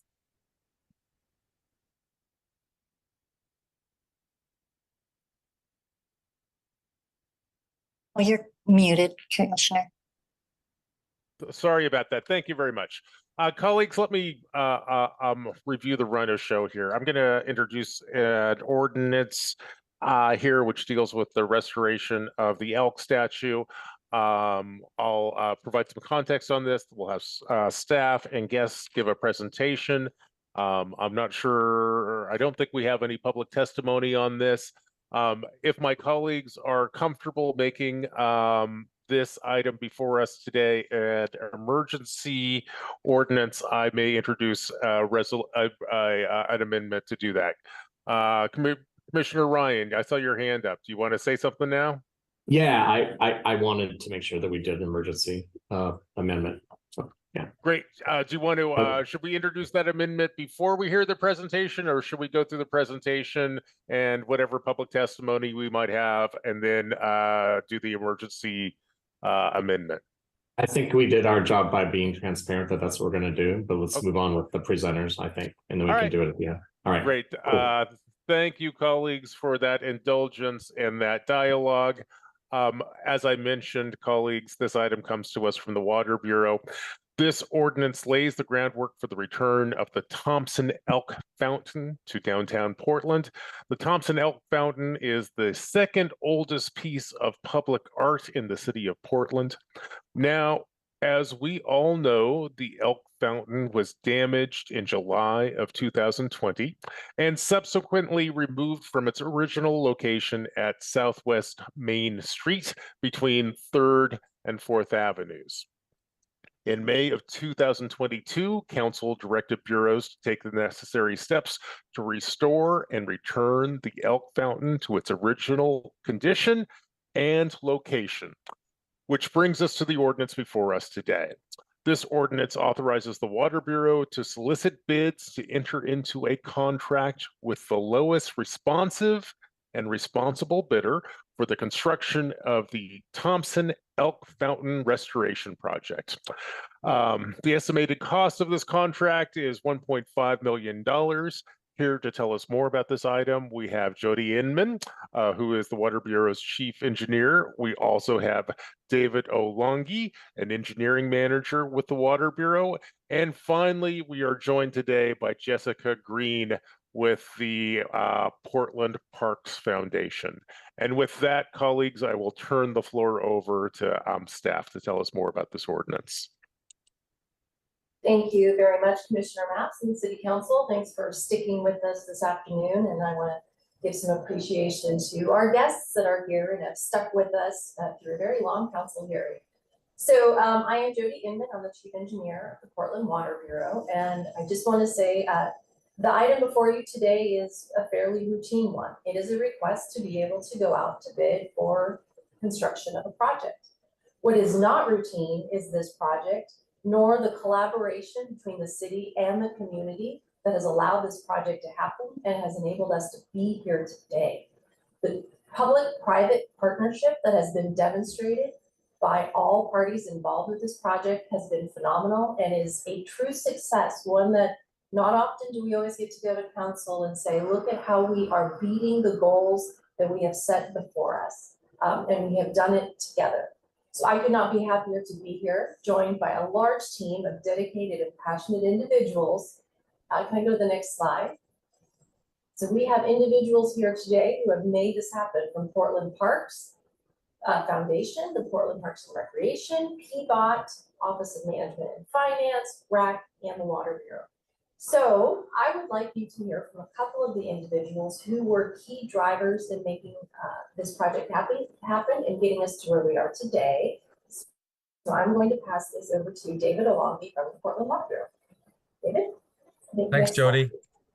My name is David Alongi, Engineering Manager at the Portland Water Bureau. I want to give you guys a brief recap of how we got here and where we're going to go with this ordinance. Here you'll see some of the earliest photographs taken of the Thompson Elk Fountain from when it was first completed in 1900. The fountain was built to serve Portland's working animals by providing them abundant gravity-fed water from the Bull Run watershed. And as you can see, animals of all kinds drank deep from the 4 troughs on the 4 cardinal points in the fountain. The next slide. In 2020, the Elk Fountain, due to its unique location downtown, became a rally point for protest. At the same time, to limit the spread of COVID, water was turned off on all city fountains and bubblers. And this led to the same dry troughs that fed the animals to be used as fire pits during nightly protests. These raging fires caused extensive damage to the fountain stonework. Next slide. On July 2nd, 2020, RACC removed the bronze elk, and on July 17, 2020, the Portland Water Bureau salvaged the remaining stonework for safekeeping. Next slide. The elk statue was restored and stored by RACC while the salvaged stonework was cleaned, cataloged, and stored by the Portland Water Bureau. And next slide. Direction for the next steps was provided by City Council in 2022, directing bureaus to fully restore and return the Thompson Elk Fountain to its original condition and location to the extent possible. Council further provided 1.5 million of general funds to complete the restoration project. With this direction, the Portland Water Bureau immediately began to assemble a one-city multi-bureau project delivery team with experts not only from the Water Bureau, but also from the Attorney's Office, Procurement Office, the City Arts Program, RISC, PBOT, Parks, BES, BDS, RACC, and the Portland Parks Foundation. And it was the inclusion of the Portland Parks Foundation that really radically transformed the project delivery timeline. The foundation's donation of the project design to the city not only saves project funding, but also accelerates the project. And we expect will enable the city to award the construction contract by summer of 2024. And here to tell the story of their unique role in this project and elements of the project design is Jessica Green of the Portland Parks Foundation. Next slide. Thank you, David. And good afternoon, commissioners. As David said, I'm Jessica Green. I'm the Portland Parks Interim Executive Director, and I've worked here for 7 years. And so with that, I just want to share that PPF is honored to have developed this public-private partnership to restore and return the Thompson Elk Fountain to its historic home. As David touched on earlier, the landmark Thompson Elk Fountain is unique to Portland. It's an animal, not a president or another historic person. And it was also for animals. David P. Thompson commissioned it as a fountain where working animals could drink, but he also commissioned it to honor the Humane Society for which he had co-founded. And as we heard, it's a fountain in the middle of the street. So putting an elk statue on top of a fountain in the middle of the street may have been easy in 1900, but as we're learning, it requires several city bureaus and RACC to put it back on in 2024. And so that's a pretty exotic thing by any measure. So these kinds of public-private partnerships are in PPF's DNA. We've been doing them for over 22 years. And key to this success really are four things that I want to call out today.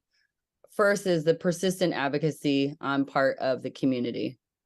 And second is the longtime civic advocate, Ronna Hoffman's grant to PPF to develop a feasibility study that really provided the roadmap and an estimated cost to restore the fountain to its original location.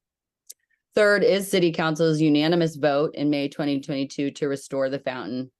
Subsequently to that, the hiring of ARG, one of the West Coast's leading preservation design firms, to do the feasibility study. So once everyone understood how to restore the elk and how much it would cost, we developed a partnership with the city for how fast we could get it done. So if the city allocated the money to this year's budget and pledged to complete the work in 2024, then PPF could fast track the completion of the design and engineering. So in May 2023, you did your part. You voted unanimously to fund the restoration and return of the elk per PPF's feasibility study. And just days after that vote, our donors stepped up to fund the 100% contract drawings, accelerating the elk's return by 6 to 12 months. For these last 2 years, PPF has really worked with the offices of Commissioners Dan Ryan, Mingus Mapps, and Carmen Rubio, along with City Arts Program Manager Jeff Hawthorne, to find a path where multiple bureaus and community advocates could walk together. It's really exciting. And next slide. So since the vote in May 2023 and the completion of the feasibility study, PPF was able to hire ARG again to complete the contract drawings. And so with the same design team working today, they are adhering to a few important design objectives to guide their work that I want to share an update about. So the original elk fountain is a historic landmark. And so the drawings carefully follow the Secretary of Interior standards for the preservation of historic landmarks. All of the parts that were salvageable were restored. 9 of the 52 pieces that comprise the fountain were beyond repair, but excitedly, they will be refabricated with the same granite from the Vermont quarry where the original stone came from. And then the stones will be covered with a sacrificial graffiti coating to protect them from graffiti. Additionally, the elk used to be held in place by a single bolt, but the new design seismically stabilizes the elk so that it will now be engineered to withstand an earthquake. And then the design also restores the lights that once shined on it. And lastly, the fountain being decorative, not interactive at this point, per Commissioner Mapp's request, we are adding a recirculating water pump that will save an estimated $37,000 a year. Next slide. So with the recirculating water pump is actually buried in the street and won't affect the fountain at all. But again, it will save approximately 7 million gallons of water a year, or $37,000 per year, by recirculating the water, which is equivalent to approximately 146 single family homes.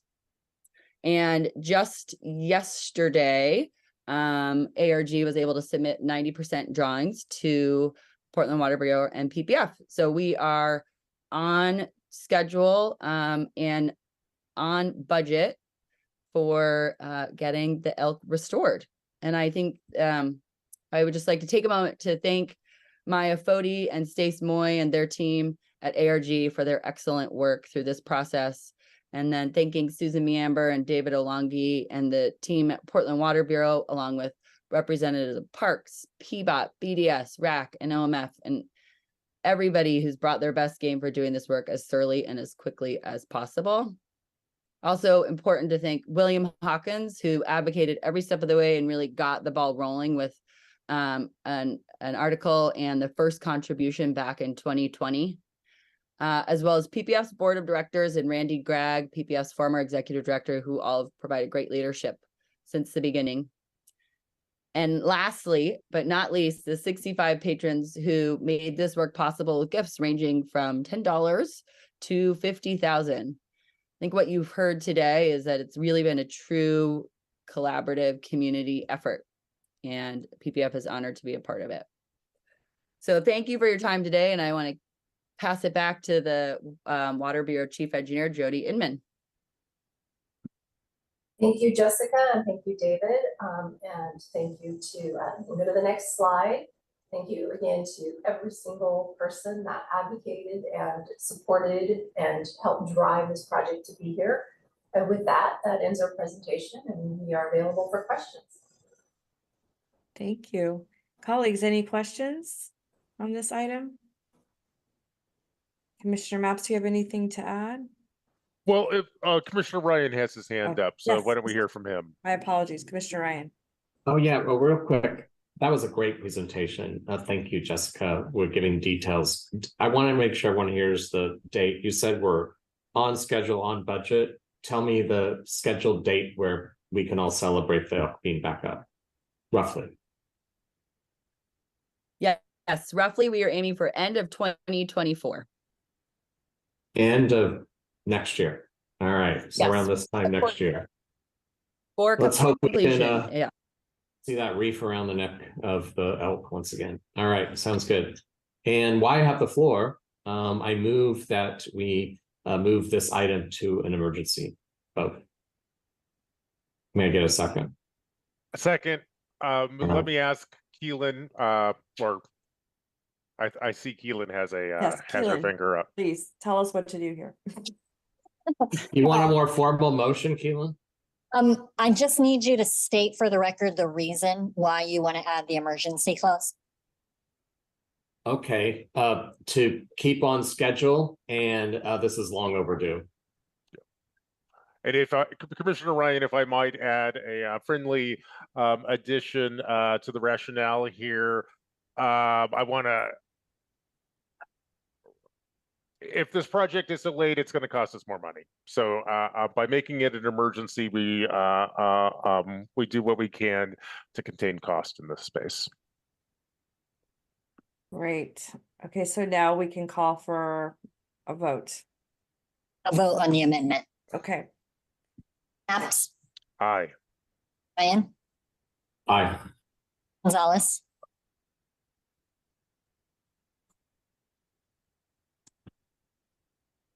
That was I. Rubio, Aye. So amendment carries, passes. And so now we will vote on the whole ordinance. So can you please call the roll? Maps, I just want to thank staff for today's presentation. I want to thank all of my colleagues on council for helping us get to this moment today. As we heard during this presentation, this is truly an interdisciplinary effort. I know this particular project is near and dear to each and every person on this council and in the city of Portland, which is why I'm so glad to vote aye. Ryan.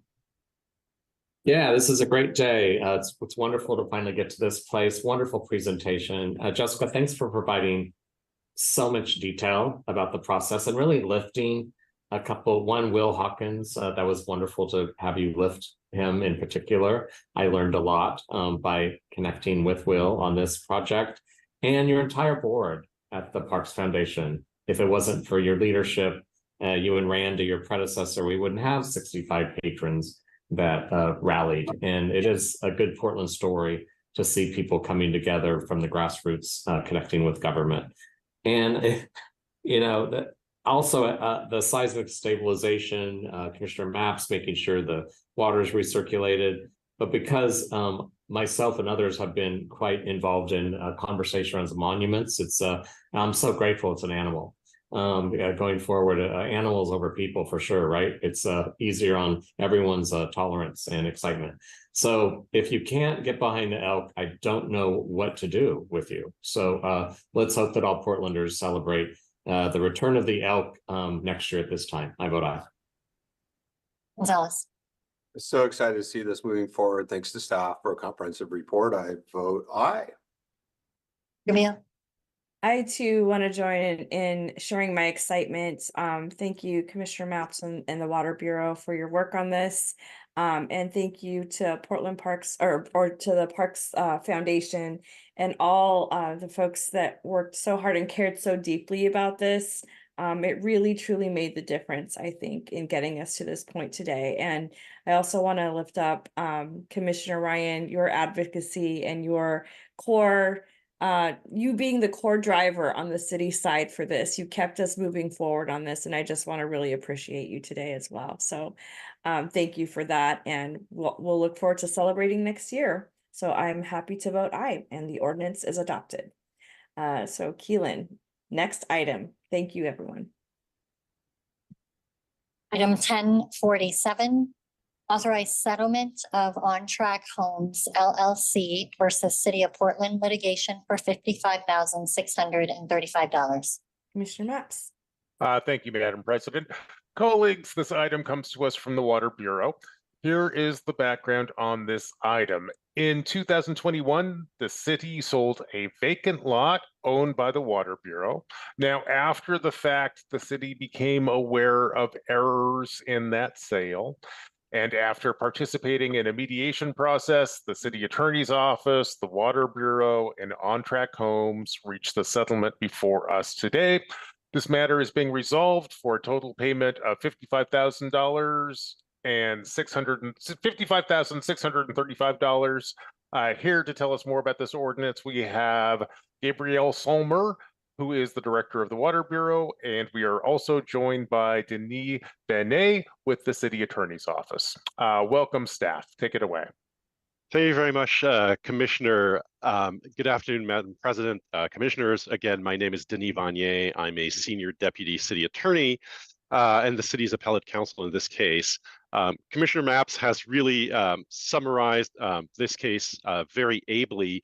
The only thing that I would note is, again, and this is explaining the ordinance, the dispute really had to do with what exactly the plaintiff in this case thought that they were purchasing.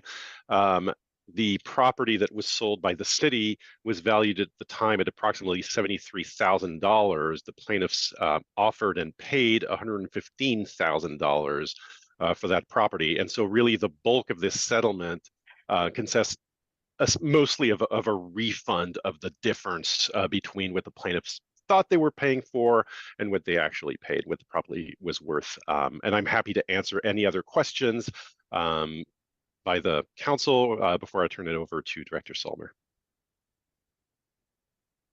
I will just add quickly that the source of funding for the settlement amount is in the budget allocated to the Water Bureau for the 23-24 budget. So that is already available. And I would recommend a payment in the amount of $55,635 to resolve this case without any further legal proceedings. Thank you.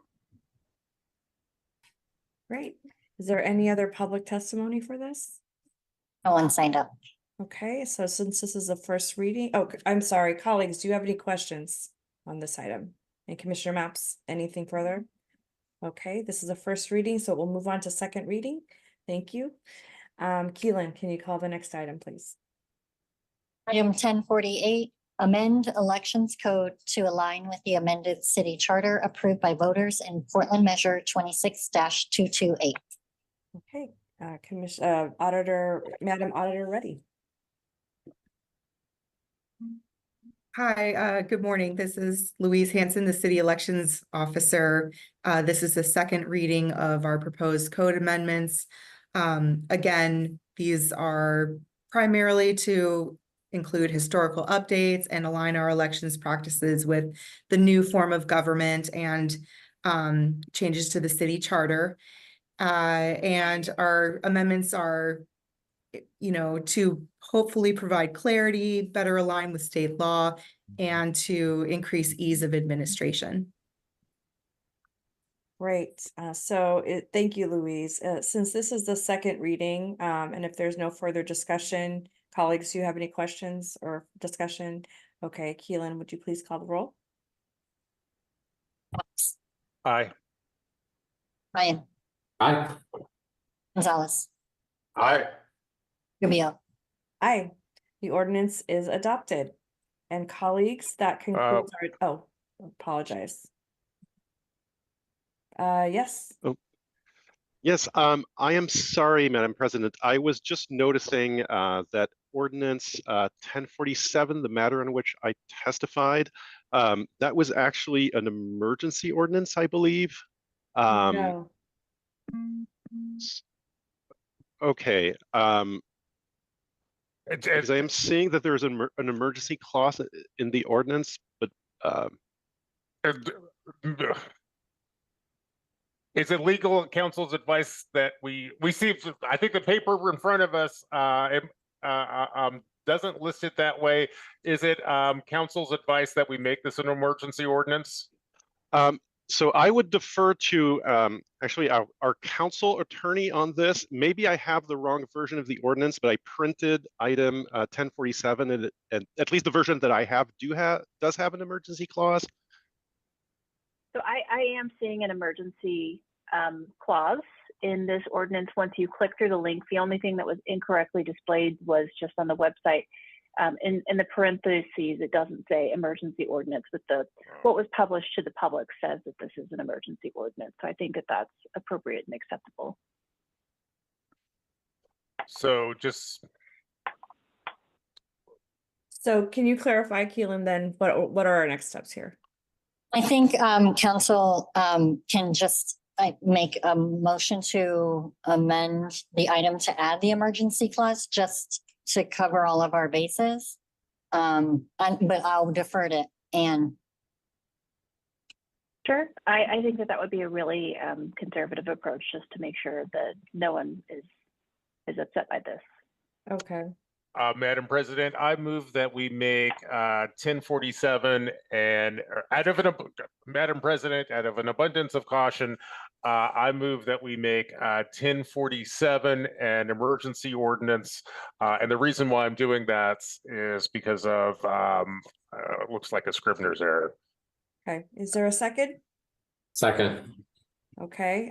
Can we call the roll, Keelan, on an emergency ordinance? That's Aye. Ryan, Aye. Gonzalez, Aye. Rubio. Aye. So it passes. So now what does that mean? Do we have to vote again? Yeah. Please call the roll on the whole ordinance. Abs, Aye. Ryan, Aye. Gonzalez, Aye. Rubio. Aye. Okay, so it passes, and now we are officially adjourned. Thank you, everyone. Madam President, I'm not sure, did we vote? Did we vote on 1048? I might have gotten. I thought we did. Or I did we vote on 1040? I don't even remember, to tell you the truth. Plus, we have two items that are pulled from consent. I think we did, and I don't think Louise would have left if we didn't vote. I'll defer to Keelan on this one. I can't remember what we did. I think we did, but I'm reviewing really quick to make sure that we completed the vote. And then as far as the consent items, those were both referred. Okay, we were already. I have one, so I'm referring that back to my office. Yeah, those were handled earlier. I am getting confirmation that the vote was completed for 148. All right, so we are adjourned. We get to eat lunch now. All right, cool. Colleagues, I'm flexible on this one. We're supposed to be back in this room at 2 o'clock. Would anyone be interested in extending our lunch hour or lunch half hour by 15 minutes, or do we want to just come back at 2? I have to leave early, so I'd rather just get back at 2. That's fine. Okay, so we'll see you back here at 2. Thanks, everyone. Okay, thank you.